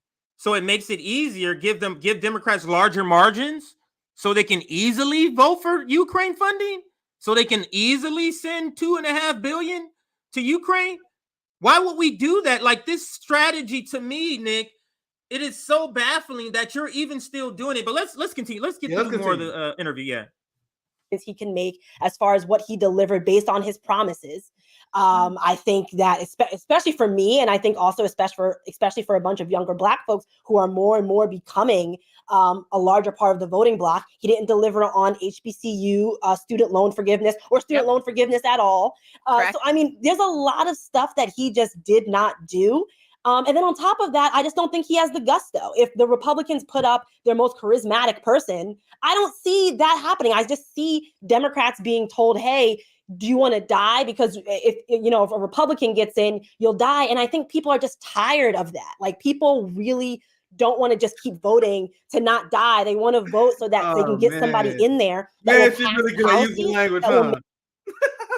What you're saying is incompatible to the message that Marianne Williamson is good. But I want to continue. I want to hear a full argument. But man, she's doing it again. She's using left language. Jesus Christ. Go ahead. Thrive as human beings, and that our human rights are respected, and that we're not drowning in debt 24/7. I mean, like, real things. People want to vote for real things. At least Democrats do, or at least people on the left part of the spectrum do. So I really hope he does not run again. I doubt that he will have that insights and say, you know what, I should take a step back. I highly doubt it. But that's just really my hope. I mean, like, really quick. What incentive does Biden have to not run? I'm asking this not to people who agree with us. I'm asking the social democrats, the people to our right, the people who agree and reform the Democratic Party. What incentive does Biden have not to run? You're going to vote for him, right? You have to vote for him. If you don't vote for him, Ron DeSantis will be president. There's literally no incentive for Biden not to run. Like, if there is a loud, I mean like loud and aggressive segment of the progressive Democrats that we will not support Biden if you run, then he will have an incentive not to. Not a single person said that. So at this point, just hopes and prayers. And even if he doesn't run, what does that even mean? We all know he's a puppet in the suit. You're gonna get Pete Buttigieg. You're gonna get Kamala Harris. Well, what difference does it make whether it's just Biden? This is the misunderstanding they have. It's the Democratic Party apparatus and structure. Kshama just said it. It's not even about the person. It's about the structure of the Democratic Party that allows this stuff to be possible. But let's continue the video, CJ. Some people have been the bottom of the barrel. Have been saying that the fact of the this document scandal that's emerged is people within the Democratic Party wanting to force him out. Other people have argued that there was an intentional delay in announcing that story until after midterms because they wanted to protect Joe Biden. People are saying a lot of things. Kshama, I saw that you wanted to say something earlier about the Pramila Jayapal critique. Yeah, and also about the whole discussion about she's like, oh, no, more than that. Williamson. I'm sorry, I have. She's like, oh, we was like, you gotta do a comment on Pramila. She was like, whoa, no. There's a lot of things you said there. I got them. Sorry, that was funny. I can't sit here and y'all ain't gonna cut no video clips of y'all talking about some Marianne Williamson and y'all ain't got me saying hell to the no. To this play that bullshit. part again. I think that was funny. She was like, no, I got way more to say than that. But go ahead. I thought that was funny. Okay, yeah. Right there. Joe Biden, people are saying a lot of things. Kshama, I saw that you wanted to say something earlier about the Pramila Jayapal critique. Yeah, and also about the whole discussion about somebody like Marianne Williamson. I'm sorry, I don't agree with some of the views here in the sense that I don't think we should be in the business. He's being nice. Kshama is way more nice and way more professional than we are. What she said is the nice version of, hold up, let me correct this bullshit that you guys were just talking about. She just said the professional version of that. Let's continue. Of sowing illusions that was somebody, yet another candidate running in the Democratic Party primary somehow going to be the. Now look at their faces. It's completely yeah. flipped. Yeah. They had cheery faces when it was just the corporate Democrats bad, wrong, that, you know, when it was just that. And it was like, you know, they held progressive. You notice how both of them are candidates and they're both making references to Democrats doing them wrong, right? You notice that? But they're still invested in the system, which is just bizarre. Nina Turner also. Hope, because fundamentally, it's not about, I mean, I'll come to the candidate itself, but fundamentally, it is not even about the candidate. It's about the party machine. The Democratic Party machine is not going to allow that kind of, you know, what the kind of uprising that ordinary people want, the kind that Bernie Sanders, I mean, the campaign that he ran on, that was hugely popular. I mean, I don't know if people remember, you know, Bernie Sanders did a town hall with Chris Hayes, I think, and for some reason, I'm not able to find it on YouTube. I don't know what that is all about. But he did a town hall, you know, on TV with working class white people in, I think, were based in West Virginia, and it was really moving because you had these very, very impoverished people, families who, to me, it almost seems like it looks like it's a third world. You know, I mean, coming from somebody who grew up in India, and they were all in. Just real quick, I want the video to keep playing, but I'm glad she said that. When she said she went to West Virginia, it pretty much like a third world country. And then she said she grew up in India. Remember the report I just showed you guys? And I always throw this at Republicans because you guys see how much I criticize blue states, which is a ton. So it's not like me deflecting and trying to apologize for Democrats. But I noticed that Republicans do this thing like, oh my God, you see how blue states are horribly ran? There are homeless people everywhere. Like, nigga, you guys see the quality of life of people that live in South Carolina, Alabama, and Mississippi? The UN said that they live literally, and I'm using the empire language here, they literally live in third world conditions, right? So that's a great point, Kshama. I want to continue. I love that point that she makes. For Medicare for all, decent union jobs, taxing Wall Street to fund ordinary people's needs. And the Democratic establishment is completely hostile to that. So I just don't see, I mean, right now, I don't see the possibility of someone who, like Marianne Williamson, who's even politically weaker than Bernie Sanders. She's not even. That's exactly what you were saying. Absolutely, Kshama. Absolutely. Gonna have her say all of that last 20 seconds again. And they were all in for Medicare for all, decent union jobs, taxing Wall Street to fund ordinary people's needs. And the Democratic establishment is completely hostile to that. So I just don't see, I mean, right now, I don't see the possibility of someone who, like Marianne Williamson, who's even politically weaker than Bernie Sanders. She's not even where Bernie Sanders was. How is that going to make it happen? I think we should not have that expectation, honestly, and not that we don't want a left challenge. Of course, we want a left challenge to Biden. You know, you and I think, talked a few shows ago about it. It's absolutely, with Chris Hedges, it's absolutely necessary. But it's a question of in what political framework is that likely to happen? That's the question, and that also goes back to this question about Pramila Jayapal and, you know, this idea that she followed the rule book of Nancy Pelosi, and what did she get out of it? But that's the wrong question, in the sense that she's not doing it in order to win something for working class people. I mean, that's just not destroying them. I was gonna say, I want to be okay playing, but she's literally in a much better way than I ever could. She's taking every point. Remember how Bree asked about Pramila? She's like, hold up, I'm on every point you made. Every point they made. She is like deconstructing and destroying in the most efficient manner. And it's so brilliant to see. Let's keep the video playing. She's doing it. Even if she's doing it to win for herself, I think my point was that she didn't even get to be speaker. Like, what is she? Even if it's for self-advancement, she's just failing. She sold out, and for what? But that's the thing. That's what they have decided to do, because and actually there's a real lesson there as well, in the sense that unless you are an out and out corporate representative like Nancy Pelosi, like many others, they, meaning the establishment, will actually screw you over, even if you are not a full-throated advocate for working class people. So in that sense, and RBN pointed this out a few shows ago on their show on YouTube. I didn't know she said this part. I didn't hear this. I mean, I'll listen to all of it, but I didn't pick up the RBN part. Yeah, I'm going blind. That's nice. That's nice to hear. That's nice to hear. I want to hear that part again.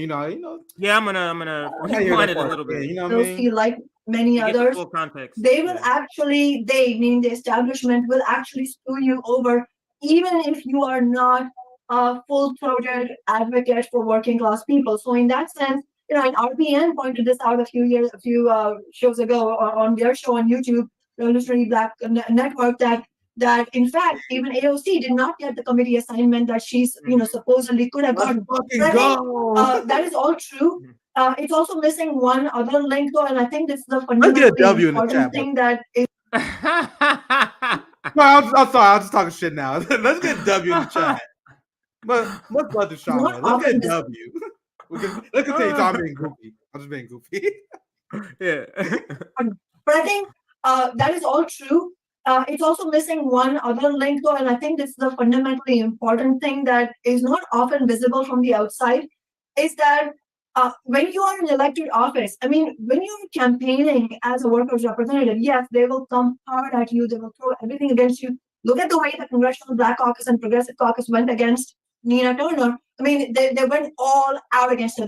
They punished her for even professing support for working class issues, let alone winning anything. And so you can imagine how much doubly so that force is against you when you are in office. And I've experienced that firsthand every single day. And really, what it shows is that and this, as I said, this is the part that's not visible always. It's when you are in elected office, you can see that, and it's our job to share it once we have that experience. That it's not really about what you can get by selling out. It's the fact that if you don't get in line with the big business agenda, they will make your own daily life absolute hell. That is the way it works. It is not even about money, in the sense that, yes, a lot of people in politics are really, politics is really murky under capitalism. A lot of them are making money, probably secretly and under the table, getting all kinds of perks. But it is not even just that. I don't think that the squad is engaged in any kind of shady maneuvers of that kind. But the reason they are selling out nonetheless, and they're not taking corporate money in their campaigns, all of that is true, but they are selling out nonetheless, because if they don't, then their daily life will be made absolute hell by all. So what Kshama is pointing out, this is a great point for those. They're non-corporate Democrats. Who cares? And you make this point too. Yep. There's other ways to corrupt people, and she's pointing that out. She's saying, maybe not to corrupt in the way to describe what she's pointing out. She's pointing out they're getting in line, because you say, well, why did they vote to break the strike? They didn't even need their vote to break the strike. So they won't get treated bad. For reputational harm, just so they won't get a backlash. So that's the point that she's making here, and I think is a great point. Yeah. All these forces that will circle around them. So what I'm getting at is, it's not just money that forces you to vote for Ukraine funding, to forces you to vote for police state. You don't have to be getting money from those industries. Absolutely. You knowing that, hey, I'm going to be crushed if I don't vote for that. I'm going to be crushed if I don't vote for that. And it's about me preserving me. You get what I'm saying? So that's such a great point. That's a point that I made before. Like, just humanize them. I explained the concept with AOC and Nancy Pelosi. There was this article that was written that it was about how Nancy Pelosi tamed the squad. And literally, she got Ilhan on her side by just simply taking her out to lunch, asking her about her kids. And remember, these people are politicians. I met Tulsi Gabbard in real life. These people are the most charming people you will meet in your life. TV don't really capture it. Like, if you ever meet a politician who's in politician mode, I still remember Tulsi, God damn. Like, she had to smile down, to walk, the cadence. They're very nice. So imagine being surrounded by this 24/7. Remember, AOC didn't endorse Cori Bush over William Lindsay Clay. Why? Because William Lindsay Clay was working with AOC on the Green New Deal package. And then AOC said, I think William Lindsay Clay is a great guy. That's why she didn't endorse Cori Bush in the other race, and Cori Bush forgave her, apparently, right? Because it literally just that. I'm in this social circle. I'm in this social club. I don't want things to be awkward. Like if you call so the progressive Democrat strategy of cuddling or cozying up actually works against us because it makes you softer in the critique. So that's another thing you can add to why that's a terrible strategy, because it makes you softer in the critique and any adversarial pushback for anything they want to do wrong. So let's continue here.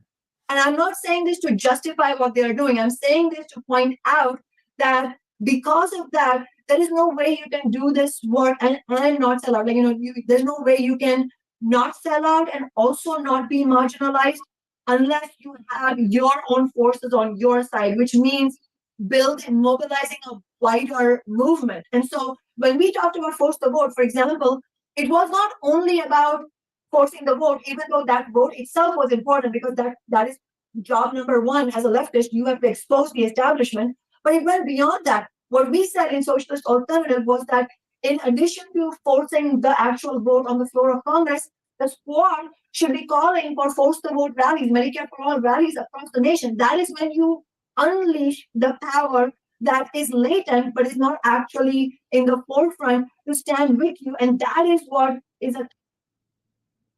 Notice Imani, I listened to this entire interview. I'm talking about the Patreon version. She almost she first says, "Oh, I don't have that deep-seated hatred for the squad of progressives." And then when Bree would bring up something about the squad, let's talk about this. The answer would not even be talking about the squad. And then reason I'm saying this because I just noticed her face when Kshama was just talking about the squad, and it wasn't a good look on her face. I'm gonna just rewind it and let it play a little bit. Because it could not stand up. All that money could not stand up against what he called, in his words, Sawant's army. And what he was referring to is the fact that when tens of thousands of renters get mobilized and the city hall Democrats, all these so-called progressives who want to go around walking as progressive but never deliver anything so that they can play both sides, they were suddenly in front of a legislation, because I was there, they were suddenly having to vote on waiter evictions or against evictions of school children in the school year, on making landlords pay 3 months rent if they evicted tenants because the rents went up too much. Suddenly it was not abstract or theoretical anymore. It was suddenly very real. And that's when the tens of thousands of renters are saying, where are you? You say you're progressive. What are you going to do on this bill? That is when the rubber hits the road. And then even the corporate money, of all of it, the billionaire cash, none of it can withstand this kind of support from working people. And so when the squad don't do that, then they are left alone. And yes, in that context, look at her face. You are not going to be able to withstand. Nancy Pelosi will make your life hell as an elected official if you don't go along with her. So Kshama, I mean, we had this debate a little bit on an earlier podcast, the one you referenced with Chris Hedges. Like, I hear what you're saying about, and I think we all agree about what someone like Marianne Williamson is up against. But that's going to be the case for any progressive challenger. So the question is, do we just fundamentally give up on the idea of running people in presidential elections? Yeah, which I think for Democrats, 100%. You literally there. Well said. Well said. Well said. That's exactly what we need to do. Perfectly defensible position. Or if you don't agree with that position, which is to say, I just don't think that we should completely divest from electoral politics, at least on the national level.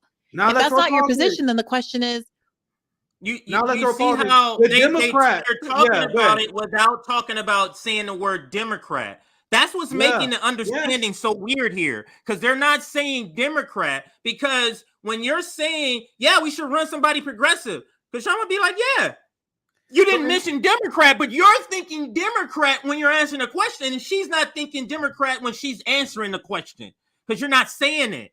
But let's listen some more, Nick. Yeah, Unless let's you want to continue. jump in, go ahead. Continue. Well, isn't it a benefit, even if you don't think Marianne's going to win, even if you think it's a symbolic run, the way I think Bernie's 2016 run started out as being, isn't it good to have someone on the debate stage to heighten the contradictions that you just described, that the squad are not We already did. heightening? So I want to keep playing, but just real quick, we already did. We literally had 2 times. Like Bernie literally exposed Joe Biden. Like Bernie destroyed Hillary Clinton over and over again. Like Bernie Sanders destroyed that debate before Nevada. I don't know if you guys remember that debate when they all was going after him and he actually went up in the polls after that. We had that. And this is the point I made earlier in the show. We had narrative. It's not about narrative. It's about running this party where the elections are rigged. The system is rigged.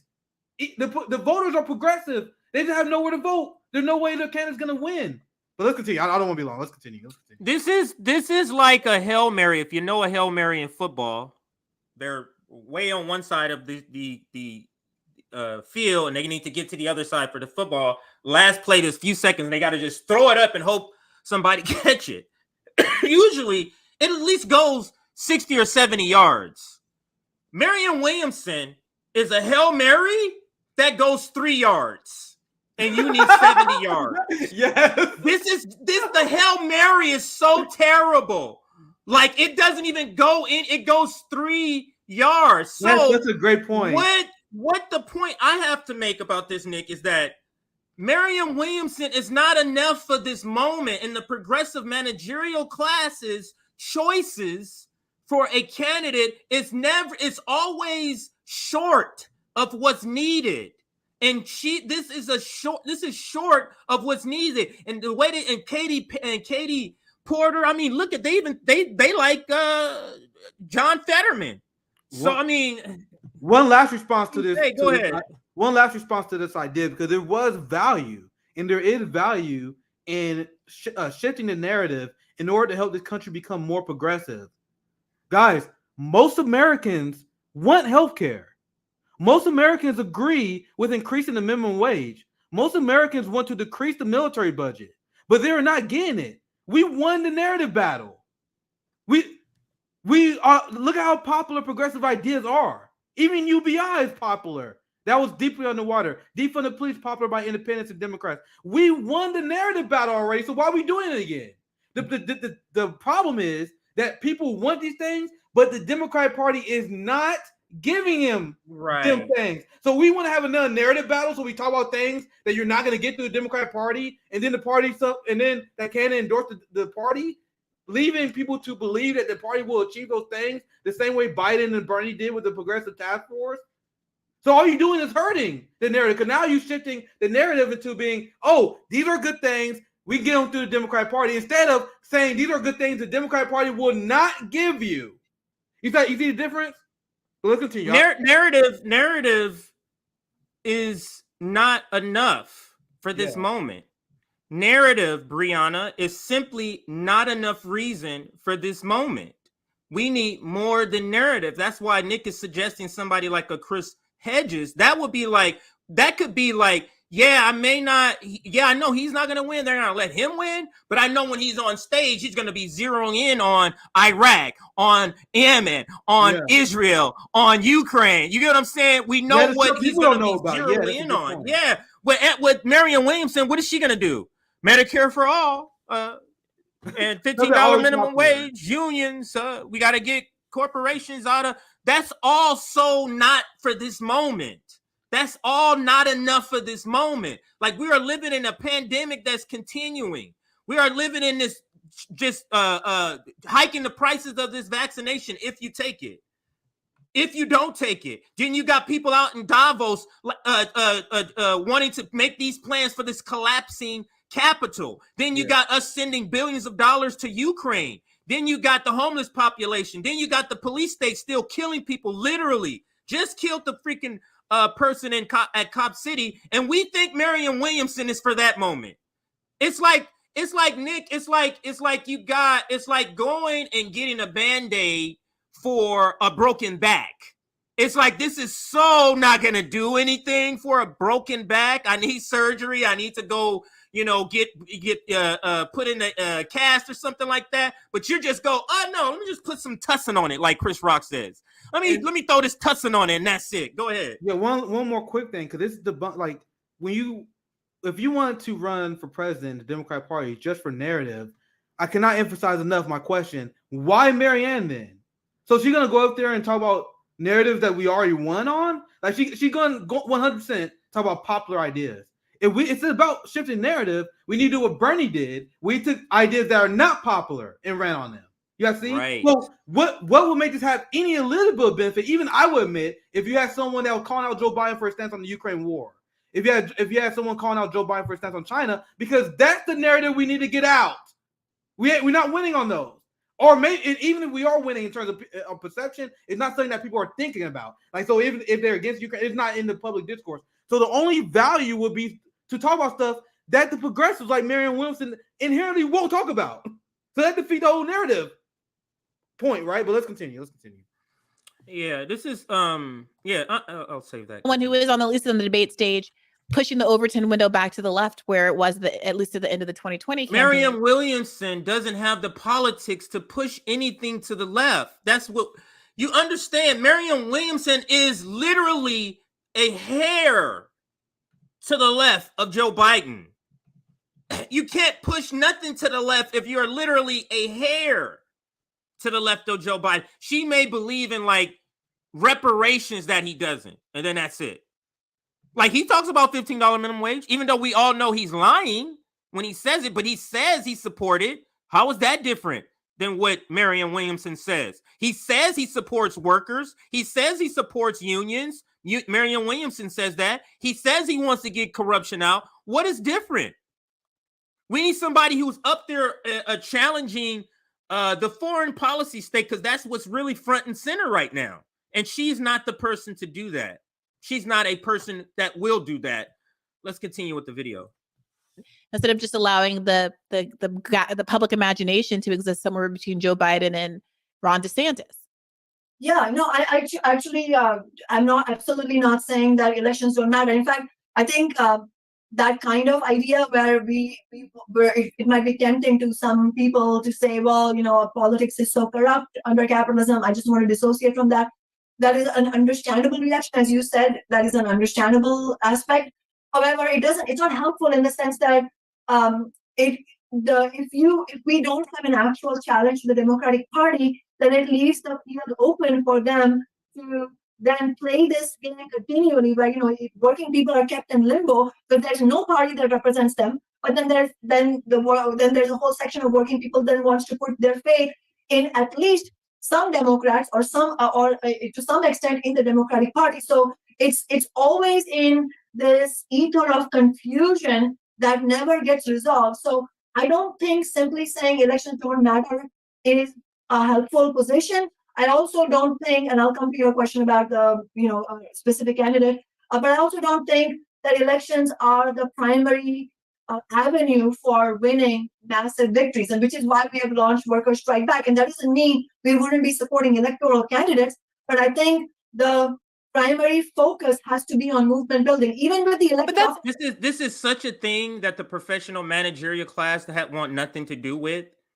When people like Chris Hedges and Kshama say stuff, well, the focus needs to be on movement building. That's not what they want to do.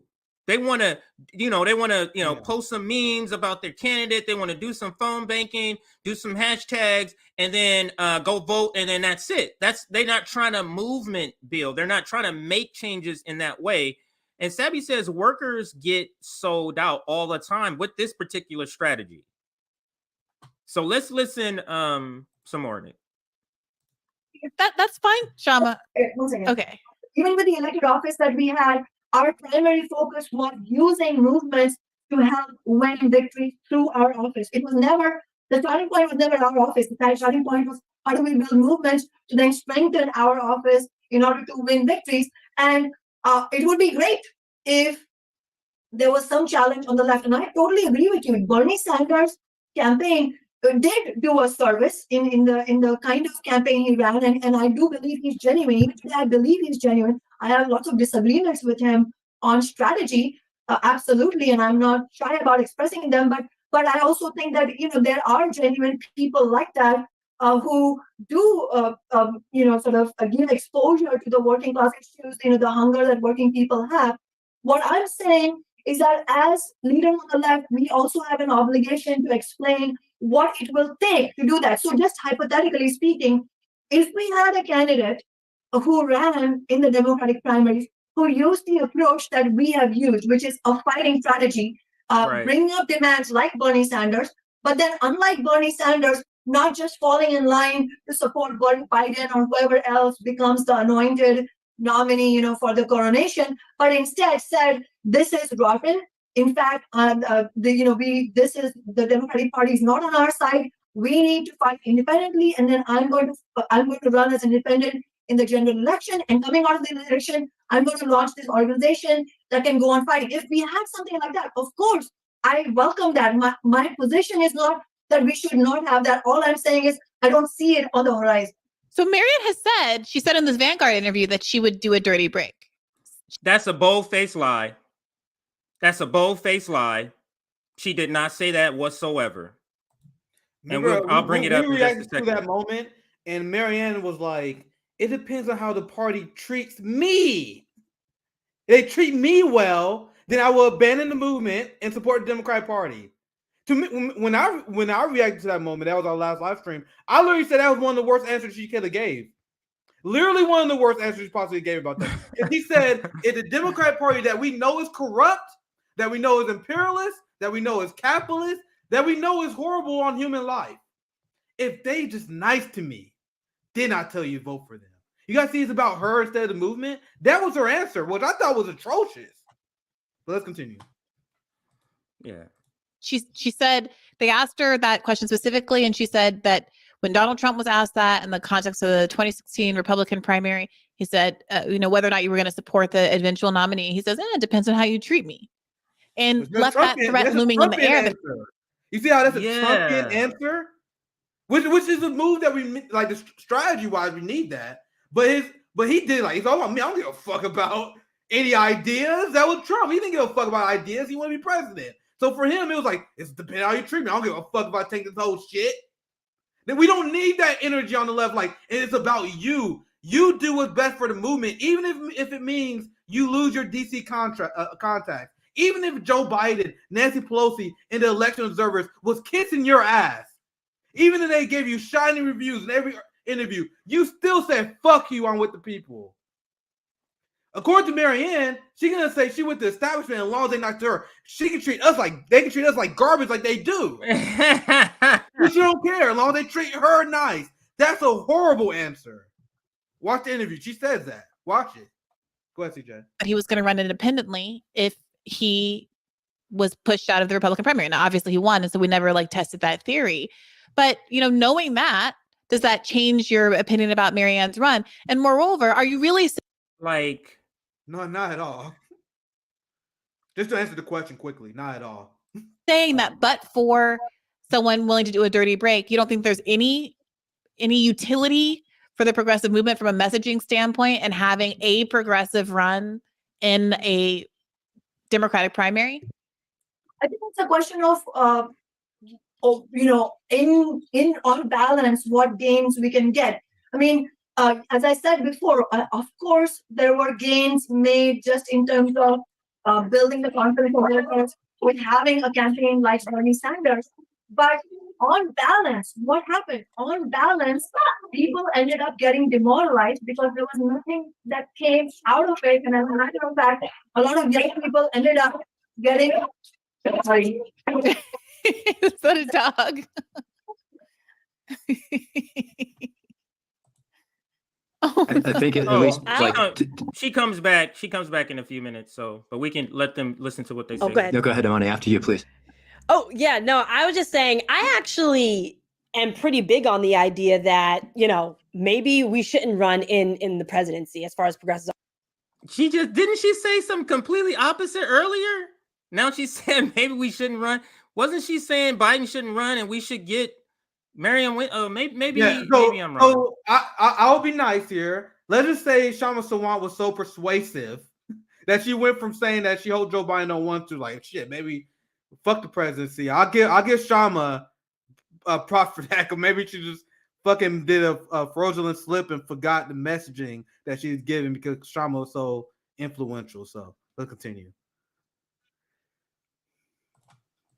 Are concerned. I mean, I do see your point, Bree, about like doing it just to like push the way Bernie did in 2016. Like he shifted the entire conversation of the way we talk about every single piece of policy. But one of the things that really annoyed me about 2020 was that when the establishment Dems pulled the tricks that they pulled to get Bernie out the way, the entire progressive movement was like, we gotta help Biden now. And I just didn't understand why, when there were plenty of progressives running on the state, local, and in congressional races, we could have taken our stuff and said, oh, you stabbed us in the back. Well, best of luck. You guys have all the money in the world. You have all the consultants in the world. We're going to go and we're going to focus on our people down ballot. And I think that we would have done a much better job. And now granted, I have no hope in establishment Democrats being able to do things well, right? So it really would have been. I have no hope of this strategy working, but I'm going to advocate for it because I don't give a fuck. That's what I heard. I hope this worked, but but what the fuck? What the fuck? Continue. What the fuck? A toss-up there, right? But we would have had a lot more progressives down ballot, and I have no idea. Well, actually, I do know why. I mean, it brought orgs a lot of money. It brought. I was just down everything you said. Yeah, we will have more progressive down ballot. I don't understand. I don't get the logic. It's you did me wrong, so let me go vote for other Democrats that are at different offices. That's what she's saying. We're gonna help you win your election. That'll show you. You'll never. Yeah. I'm gonna vote for your Senate candidate. Yes, like what are you talking about? Now you got a professional managerial like, and I'm sure the people that probably watched this, she probably thought she was killing. I literally just heard her entire spill. None of it makes logical sense. Like it makes sense in terms of the English language. Like she said one word that's supposed to go after the next one. But if you think about the context of the conversation, logically, it doesn't make any fucking sense what she's talking about here. But let's continue. Progressive movement was like, we gotta help Biden now. And I just didn't understand why, when there were plenty of progressives running on the state, local, and in congressional races, we could have taken our stuff and said, oh, you stabbed us in the back. Well, best of luck. You guys have all the money in the world. You have all the consultants in the world. We're going to go and we're going to focus on our people down ballot. And I think. So when the progressive down ballot loses, which most of them did, why do you guys think we had to rely on John fucking Fetterman? Because progressives got wiped in the election. So after the progressives lose the primary, then what? Oh, we got to vote Democrat. Then what lesson do you taught them at that point? So you vote for the progressive in the primary, then the corporate Democrat wins, then you vote for the corporate Democrat. What lesson was taught to them?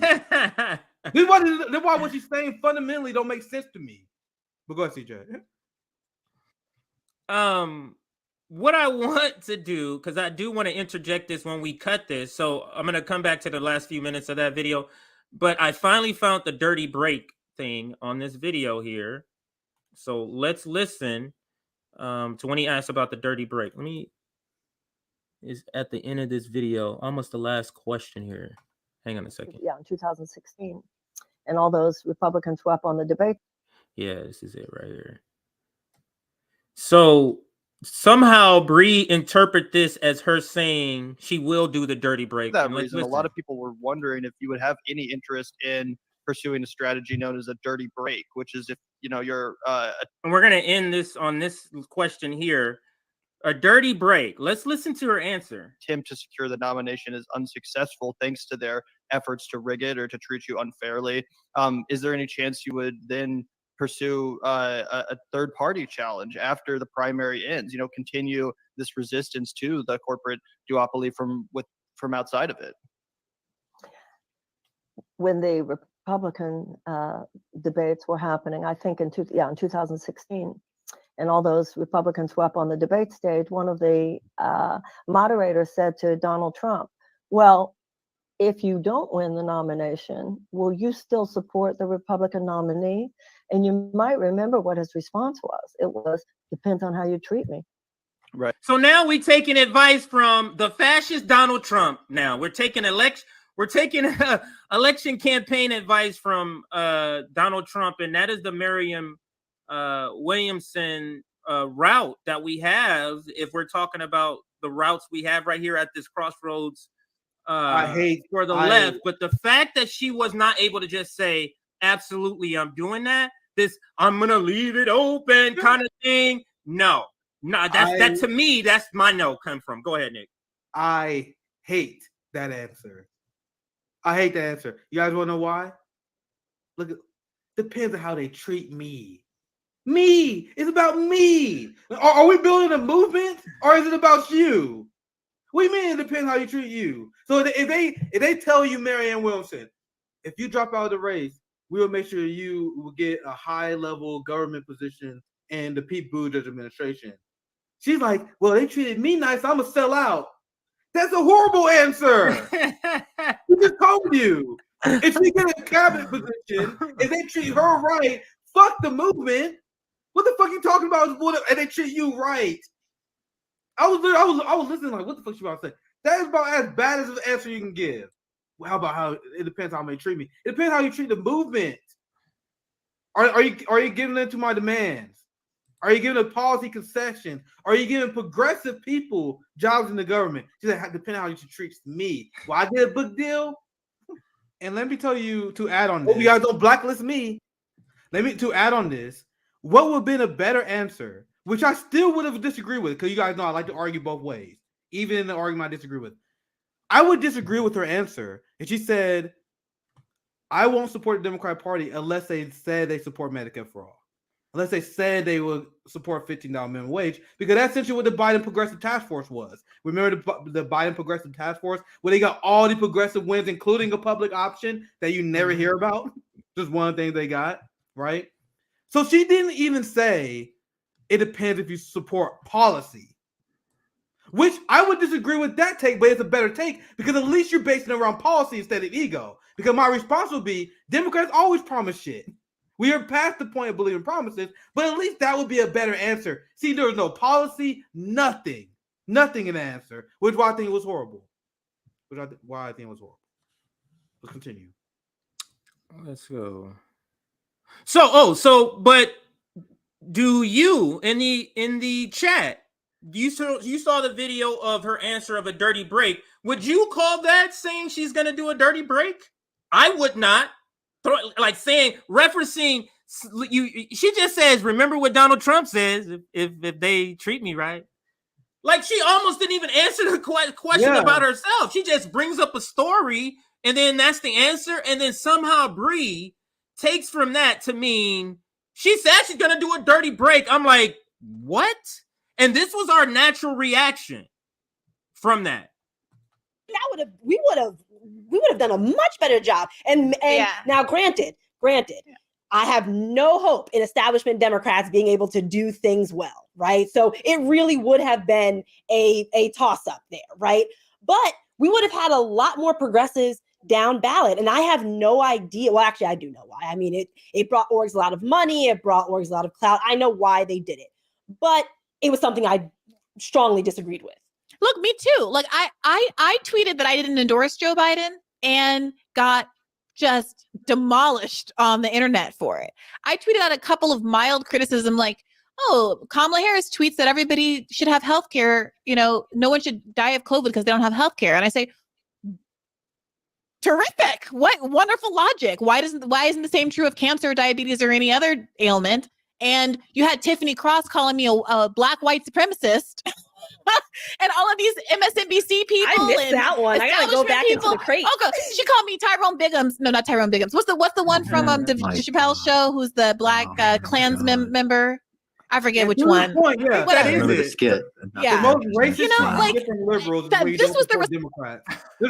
And you guys saw the tweets I showed, the racist comments I get, and to back Brie up, be a black person and say you wasn't going to vote for Joe Biden in 2022 and watch all those motherfuckers turn into watch the liberal class turn to the most racist people you will ever see. So I'm sure, like Bree, we all got stories.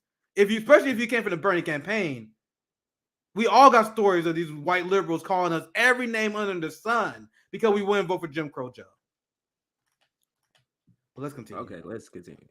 Response from the establishment, and even left groups. You know how hard a lot of those like Black voting groups hit the pavement for Biden in Georgia. Like, they won him that election, and why? In the middle of 2020, with the George Floyd protest, all these Black people out in the street fighting for and a multiracial coalition out in the street fighting because this Black man was killed on camera. Joe Biden comes up on camera as soon as he wins the primary and starts talking about we need more cops. Actually, crime bill Joe Biden, and all of these groups still do it. And then I will never let this go. I'm sorry. That leaked tape where Joe Biden was talking to all of those Black civil rights leaders, where he basically is lecturing them about how they're not the number one minority anymore, and now Latinos are on top, and you guys better just take what you are given, and no one's fought for Black rights longer than me, and how dare any of you talk back to me.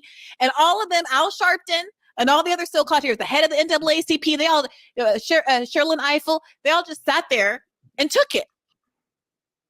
Sherlyn Ifill presented a whole range of things that Joe Biden could do by executive order and very humbly said, if we don't win Georgia, because they didn't know yet, here's things you can do to advance the interests of these protesters in the streets anyway. And Joe Biden said, actually, no, you're going to do what I tell you we can do. And nobody said a thing. And then the tape leaks, embarrassing them all. And none of them used that opportunity to come out and actually object to Joe Biden. They all just continue to run cover for them. Sherlyn Ifill blocked me on Twitter because I very politely pointed out that she was right in that clip. I said, look at Sherlyn Ifill. She was right, and Joe Biden should do what she said. And what did I get for that? A block. Because I believe, and I can't prove this, and if I'm wrong, I apologize, Sherlyn Ifill, you're welcome on the podcast to talk about it. But I believe it's because she was angling for a spot on the Supreme Court. It didn't work out for her, did it? So all of this for what? Go ahead. I don't know. Like, I think the big takeaway here is that people got to understand the concept of power. Like, when Democrats would not win elections without the Black vote. That's just a fact. That's not even like me being Black and saying that's literally a numerical fact. It's a numerical fact. So you have that power. That's why we should have a third party where Black people flee to, and that should be our number one priority to make that happen. But go ahead. I just want to add the lot. Like, she says stuff, but then she don't add the logical conclusions. Just like I said earlier, they'll say something like, "All right, the logical conclusion is," and then she will skip that part because that's not the conclusion they're gonna go. She wants to go to, even though it's logical. Like, wield it. You don't work for them; they work for you. This is politics. They're public servants. The servant part is in there for a reason. They serve the public. So I mean, I don't know. But again, to bring it back to what you were saying, is her whole thing on this panel just be the clueless one? I don't know, man. I don't know. I don't know if Biden's gonna run again, but it'd be great. I don't know. That whole thing is just platitudes to say I don't know. I don't know, man. Why just say it? What you just said. The logical conclusion is the Democrat Party would not win without Black people. That's what you said. So the logical conclusion after that is that Black people should leave the Democratic Party, form a third party until we get asked. So you know how she skipped that part? And then she's like, I don't know. What? You're a commentator. You work for TYT. Give us a... I don't know if she's a commentator. I think she works in the back. They said. Sorry. Yeah, you said that before. Yeah, so come to the logical conclusion to your statements. And the people who mimic left language, they do this all the time. They're like, yeah, man, Joe Biden, he funding the military more. Democrats, he funding the police more. Then no matter what we do, Democrats won't listen to us. What should we do? I don't know, man. I don't know. What do you mean? Both of some progressives. Anyway, let's go. Let's continue.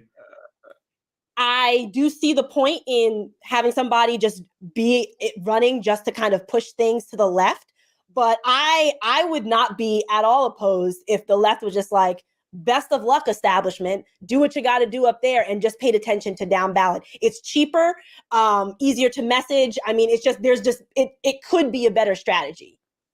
Shama, if I may just throw out a... Yeah, go ahead. Strategy for what? Well, just maybe something of an inner position here. I really like adopting a moderate position because that's not what I'm aiming to do here. But if we look at the two polls, if one of them is, So is he prefacing that he has the moderate position? And he's saying that he doesn't typically have the moderate position? Let me make sure that's what he said here. Let's go back maybe 10 seconds. Yeah, go ahead. Go ahead. Well, just maybe something of an inner position here. I really like adopting a moderate position because that's not what I'm aiming to do here. But if we look at the two like polls, if one of them is, abandon presidential politics altogether, and the other one is invest all our hopes and dreams in yet another candidate. One of the reasons I'm excited by the vision that I hear Socialist Alternative developing and that I hope to see emerge in other networks is this whole point of recentering the base. And so the same theme that Imani is raising about public servants, putting candidates in a position to be taking their marching orders from the base. And to some extent, that's, we have movements that are assertively declaring, for instance, that we're tired of our neighbors ending up dead in the street. And then you have the Democratic establishment talking back about poll results, and your slogans don't poll well. The response to that is, that's not our problem, right? And there's a when Imani's talking about understanding power, another piece here is understanding leadership and assertion. And Democrats, I fear, know nothing of either of those things, right? And when we think about this week, reflecting as I have on the letter of from Birmingham jail, it seems to me like he was writing to today's Democrats in no uncertain terms, 60 years before they ever took the stage. Everything he said to the white clergy in the South, trying to get him to stop agitating for civil rights, the exact same arguments apply to the corporate Democratic center. And I would hope that after 60 years, we might one day finally heed the words of someone who we, created a monument for and a national holiday to commemorate. Quite a monument it is, by the way. Don't get me started about that. But Kshama, you had a bit of a canine conundrum over there. If it's resolved, I want you to be able to finish your point as well. Canine conundrum is a good description. I hadn't thought about that. I don't even remember what I was saying at that time. Well, you were. I was trying to pin you down on are you in fact saying that you don't think it's useful for any progressive to run against, run in a Democratic primary, point blank, period? Or are you just more concerned about Marianne as a candidate? Both. Definitely have It's not just us. She's like, both. What are you talking about? Both. As a candidate, her as a candidate too. Like, even if I was going to get on board, not with her, is almost similar to what you're saying. Like, even if me as a radical is going to get on board with this strategy because it's a radical like Chris Hedges, but not Marianne, not for sure, not Marianne. It's for Marianne. But my point is, it's not for me. It's not about this individual. I'm just saying hypothetically, if any candidate was to run the kind of campaign we feel would, we don't have illusions in the political process, in the sense that we know it is absolutely stacked against us, which is why, while I don't agree with the idea that we should just ignore elections, I don't agree with that because it's not helpful really. And some of the purveyors of that idea are actually dishonest, because it's just in some ways those who are, there are many who are genuinely they profess this idea that I'm just fed up of elections. Ordinary people are fed up of elections. We meet lots of people who are young people who don't even want to register to vote and they'll register for our campaign because ours is the only campaign they find worth engaging in. But then there are also some disingenuous purveyors of this idea, because then, you hear some DSA leaders saying, I'm just done with elections. But you are in a position where you could have fought to hold politicians accountable and you didn't. And then you say, well, I'm just fed up of elections. That's not the road, whatever. Then basically it's like a backdoor way of saying, okay, then the Democrats can do whatever they want. So I'm certainly not in that camp. I don't think that elections don't matter, but I also think that elections, I at least don't want to, be the one who's, sowing illusions in elections as a whole. And at the same time, we have to also be clear what kind of candidates we need. So I'm not saying anything against any one candidate, Brianna. What I'm saying is this is the kind of candidate we need. Because if I wasn't clear about what kind of candidate we need, then I would be party to not clarifying. And I get the feeling that Kshama is not even going as far as she wants to with the critique of Marianne, because she knows the relationship with Bree. And you heard that when she referred her name right there. Yeah. She's trying to make sure I'm not trying to critique your friend. But if this was not her friend, I feel like there would be a different conversation or some different words or additional words here that she will be able to use for Marianne. Yeah. completely holding back. Yeah, it's obvious that she's holding back, obvious. But still being very poignant and devastating with her critiques as well. So overall, this is a fantastic performance by Kshama as always, I think. Yeah, it's like I didn't realize it was right at the edge. So what is it? 40 seconds left. Let's listen to what the last part that she says here. Issues in the minds of working people. I would be party to the whole project of sowing illusions in the minds of working people and then confusing them as to what is actually needed. Hey YouTube, thanks for watching. Just a reminder that So yeah, we'll pause that there. I had listened to the full version of that, and on that topic, so it's about an additional hour of that episode that you can listen to, or that I listened to. But on the topic of what we're talking about, Marianne Williamson, that is the bulk of it, like 95% was in the stream. And then they talk about, there's other things that they talk about. But to me, Marianne Williamson is a terrible candidate. And if you think she's a good candidate, that to me tells me you still haven't really identified or really don't even understand where we're at with the collapsing of capital and as a left movement. You still don't get it. Like if you're talking about Marianne Williamson after the strike break, if you're talking about Marianne Williamson after the Iron Dome, like if you're talking about Marianne Williamson after the Democrats take power and don't do $15 minimum wage, $15 minimum wage, don't do anything about healthcare, there's no more stimulus, but there's a pandemic, housing going up, and you're talking about Marianne Williamson, you are literally just waving your hand. Hey, I don't understand the level of importance we're at yet. That's like literally what you're doing if you're pushing Marianne Williamson.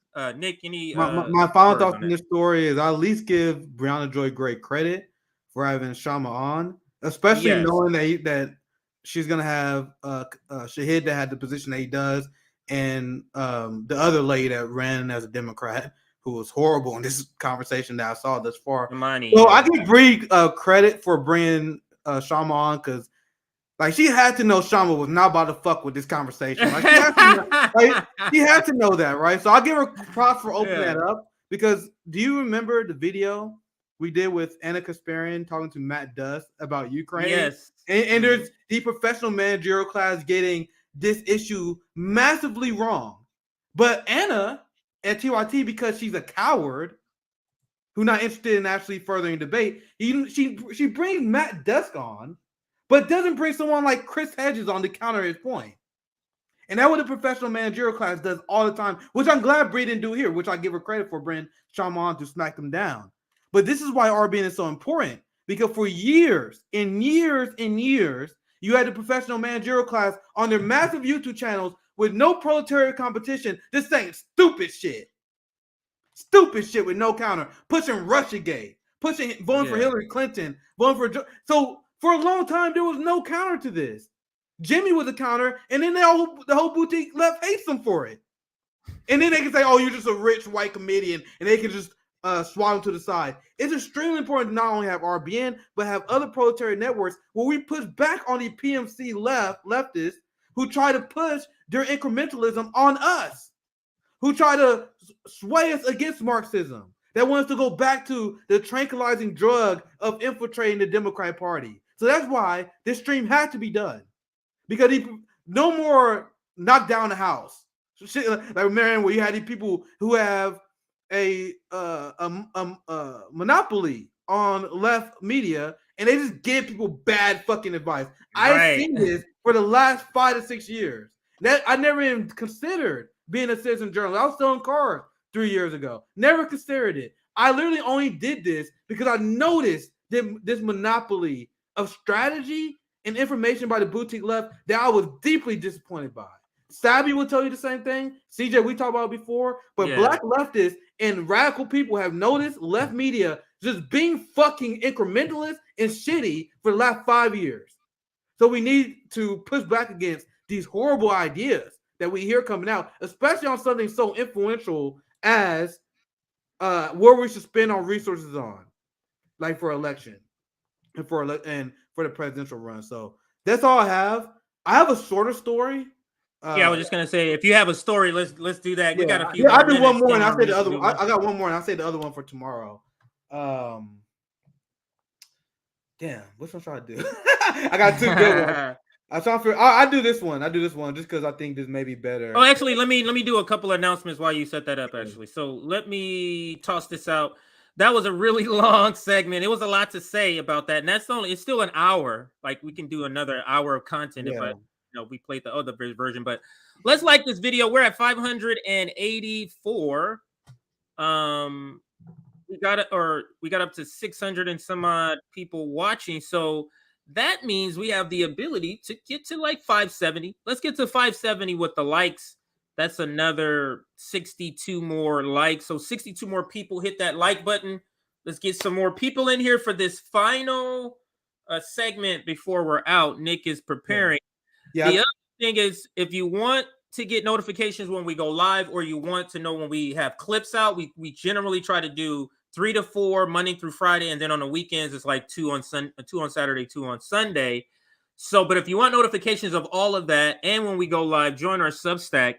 If you're able to support us on a monthly basis, $3, $4, $5, Patreon is scrolling down at the bottom. You can be a Patreon member, and that is really how RBN is going to build itself out, is through our Patreon. Also, check out our website, Revolutionary Blackout Network. Let us know if you see any bugs. It's about 90% done. If you see any bugs, you click on anything not working, email us and let us know. All right, Nick, I pass it back to you for this final segment. The election of Lula was giant in terms of geopolitical politics. As I told you, I remember when Lula won, there was people that were saying, "Oh, he's actually a lib. He's a U.S. puppet." I remember Jackson was on Jimmy's show, and they talked about it, and he said that he was like funded by Soros. So fucking dumb. And then you had Pasta that eventually debated him on that issue because he got that so fucking wrong. There are a lot of people who pretend that Lula is like this liberal USA sellout, and that never made sense to me. I always knew who Lula was. I always knew he's a social democrat, domestically aligned with Bernie Sanders. But on the global stage, he makes Bernie Sanders look like Ronald Reagan. Lula, during the election, I mean, as these people were saying stuff like Lula is a U.S. sellout, you had Lula during the election that was saying that we need a South American currency because we need to break from the influence of the U.S. dollar. Does that sound like someone who's a U.S. puppet? Once again, Lula did things like support the invasion of Haiti, which is horrible, and he should be held accountable for that. But when you take his stance on China, his stance on expanding BRICS, and this story I'm going to show you guys right now, him trying to break the influence of U.S. hegemony by going after the dollar. These are giant things. Lula is not the Marxist I want him to be. He's not the radical we want him to be. But what did I tell you, CJ? This is a giant win. Because now we got another cog in the machine against U.S. imperialism. Now, I preface the story enough because I wanted it to be shorter, but I'm going to show you guys why all the people who said that Lula is a U.S. puppet is out of their goddamn mind. The governments of Brazil and Argentina are planning to introduce a new currency for Latin America called the SUR to promote regional trade and minimize dependency on the U.S. dollar. What a U.S. puppet. I swear to God, there's so many dumbasses that were gaslighting. I was like, fuck, did I miss something? Like, Lula is not where I want him to be in terms of how far left I am. But he called out Zelensky and said that we need to negotiate peace, and Zelensky is as much fault as Russia in this war. Now you have Zelensky directly challenging U.S. hegemony by doing something that got Gaddafi killed. Trying to make a Pan-African currency. Lula took that idea. Said, let's do that in South America. Once again, it's not a long story, but this is fantastic. Brazil and Argentina, very influential countries. Obviously, Brazil got like half of the population in South America. This is giant. Another headline. Brazil and Argentina to start preparations for a common currency.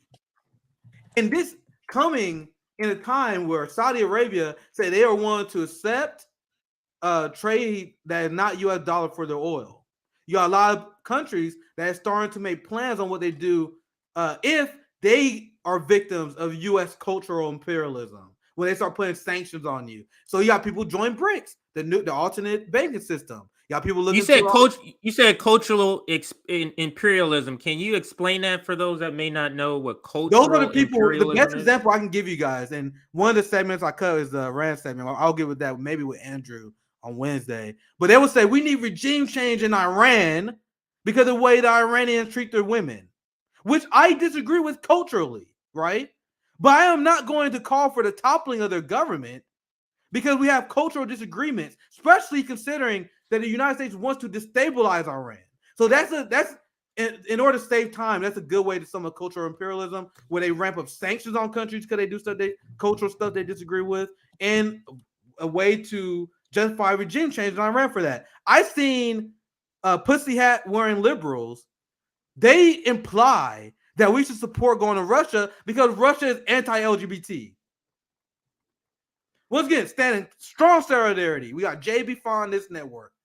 We are standing strong solidarity with the LGBT network. But there are liberals that call for World War III based on Russian culture.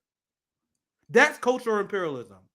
Just for the sake of time. Hopefully that's clear, right? Yeah, that's clear. Lula, actually not Lula, G in China just met in South Africa. I may have to pull this receipt because I literally just prepared this story for maybe Wednesday. Sorry, I fucked this up. Sorry, Lavrov in Russia. I said Lula first, then G. No, Lavrov. I'll tell you, I literally just did research on it. Lavrov literally just met with diplomats in South Africa. And he said, and they are strengthening their relationship. They are doing military drills, and the Western media is melting down about it. Once again, I got a longer study I'm preparing for you guys on this. I'm going to show you guys examples of this. But one of the key things that Lavrov in Russia said that won over South Africa and many African countries, he said, I'm going to show you guys this later, African problems are for Africans to solve. Very basic, right? But he said that, and Africans like, hell yes, we fuck with Russia. Because for years, decades, you had Britain and the United States that will visit the countries. They won't build them all. They will lecture. They're like, oh my God, look how you treat the gay people in your country. Oh my God, you guys don't have a democracy as they don't. We don't either. But they don't build, they don't do shit. They tell them how to run their countries. You had Joe Biden send troops to Somalia. And God forbid I get into AFRICOM. I may get that into when I do the official segment on this. But Russia went to South Africa and literally said, we will let you solve your own fucking problems. Let's just do business. That's what China did. China went to Africa. I'll mind my business. I will mind my own business. Let's make some money. You had Russia go to Saudi Arabia. I will mind my own business. Let's make some own fucking money. What is the pattern here, guys? The pattern is every country that is not Europe, Western Europe, and the United States is tired of these white imperialist countries telling them how to live. I'm going to get back to the story just because for the sake of time. You have Medea Benjamin that also covered this as well. A common South American currency will allow countries to break away from the stranglehold of the U.S. It will be a great way to bury the 200 years of Monroe Doctrine. But tell me more about how Lula is a U.S. puppet. Lula doing the thing that is the biggest threat to U.S. dominance in South America. But he somehow is a buy-in puppet. Last receipt, and I'll get your takes on this for this short segment.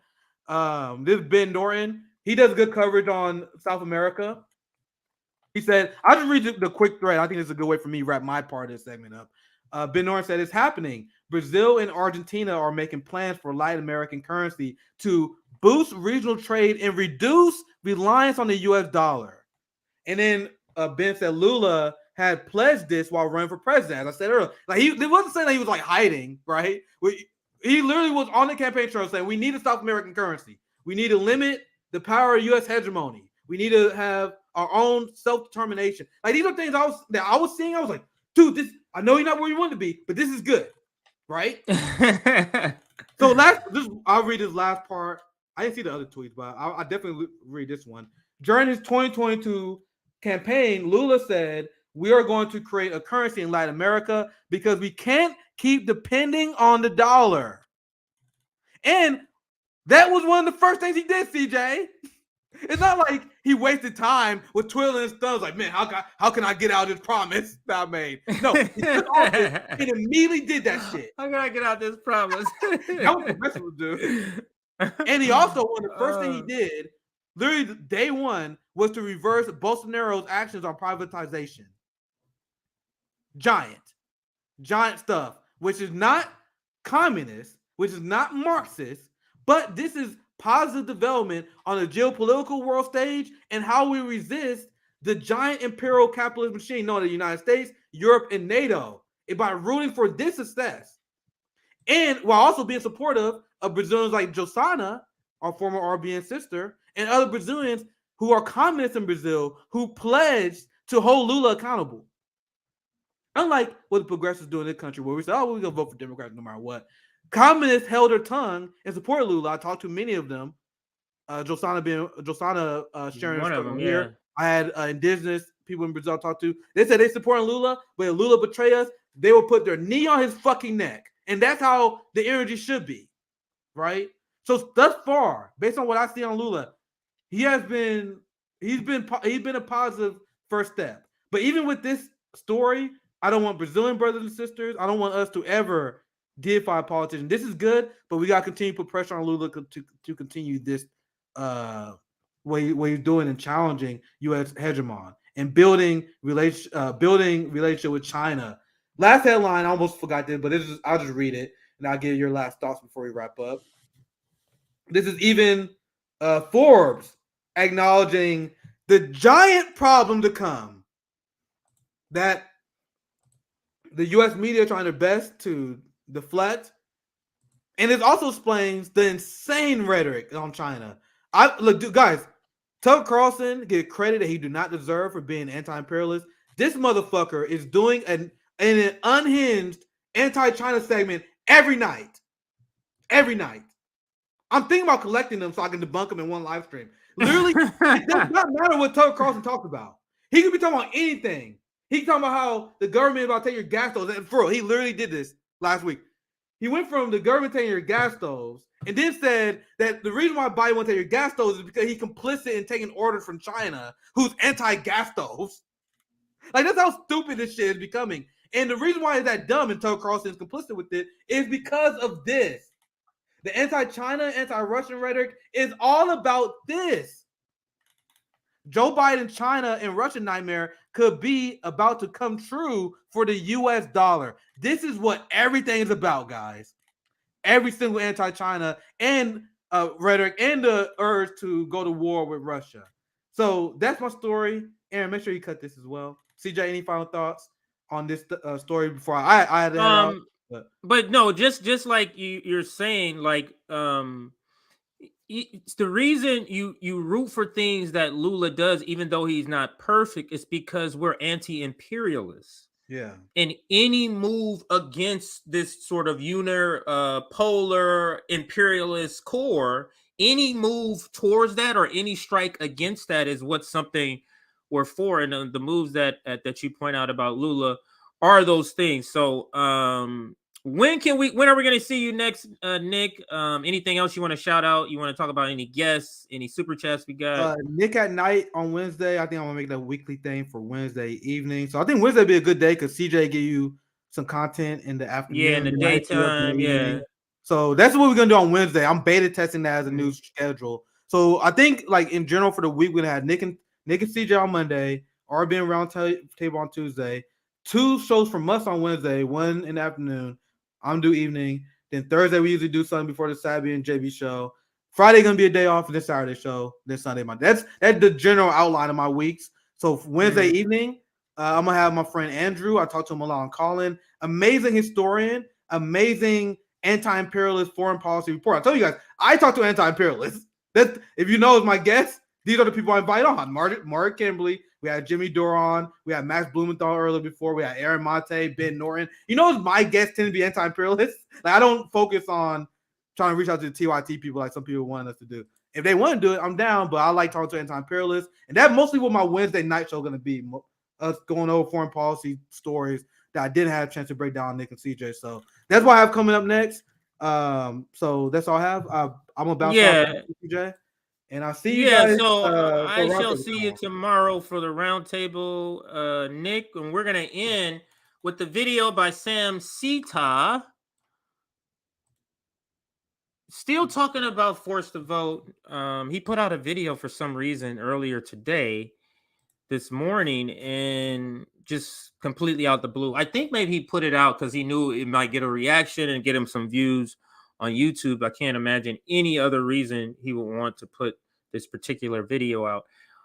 Just to give you a heads up, I think this will be the topic for Wednesday, the white moderates. So look for this. That'll be You Left Shit Out on Wednesday, because at nighttime will be Nick at Night. I love our scheduling, how it's falling into place. So thank you, everybody, for watching today. Everybody in the comments, throw out where you're at. Put that in the comment, and I'm going to toss that up. I'll put your goodbyes in the comment, and also where you are, the state or the country that you're in. I'm going to toss those up. So let's listen to Sam as he take us out with just another bad take. Hold on, but Brianna was on that show, and he brought up like the idea that Jayapal is organizing this and they're looking for committee things. And if I remember correctly, Libtar 01, it just started yelling at Stoller. And when Stoller suggested there were other smarter things to ask for, and this is before the vote. That's the real split. This was in early January. And it wasn't like Bree at that time said, actually, I think this is a good idea. It wasn't until January 20th or whatever, 3 weeks after the debate, that she's telling me that I should have introduced the idea of leveraging it for something else. Which we did from the get-go. From the get-go. But it there's clear. a YouTube video called Jimmy Dore Finally Gets Something Right. Does Jimmy Dore get, I mean, they're liars. They're liars. And it is, I mean, it's unbelievable how much they have. She posted a screenshot of your tweet today. Yeah. Oh my God. Did you really? Responding to Grimm. Well, I responded to Grimm? No. She was responding to Grimm because Grimm was like, Grimm basically said, I don't follow her. I don't. Grimm basically said, like, Dore is not the person who created leverage for political purposes. Like, we got to stop talking about it as if this was the only thing that we could ever use for political leverage. And she was like, I never said that was what Forced the Vote was for. Yeah, because but she used your tweet from that point, from after debate, Jenk's tweet, and just to be like, they were only referring it to it. Brianna's been careful about that with what she's published in Current Affairs versus what she was saying on Twitter and sort of tweets she tweeted out and tweets she deleted, and then like the emphasis of your like so-called debate, like she's lying about that stuff. Oh yeah, I mean she's playing both sides. Of course, I mean she's lying. She needs to be more respectable because she knows that what Dore was doing was indefensible, and she needs to differentiate herself from that. But she was carrying water for that the entire time. Oh, definitely. I mean, I could go in and just like show how she's sort of like. Remember when we invited her on? And then I'm looking at her the direct messages right now, but I'm not going to get into this. That was interesting. Yeah, that was and then she was in the chat. She was in the chat later.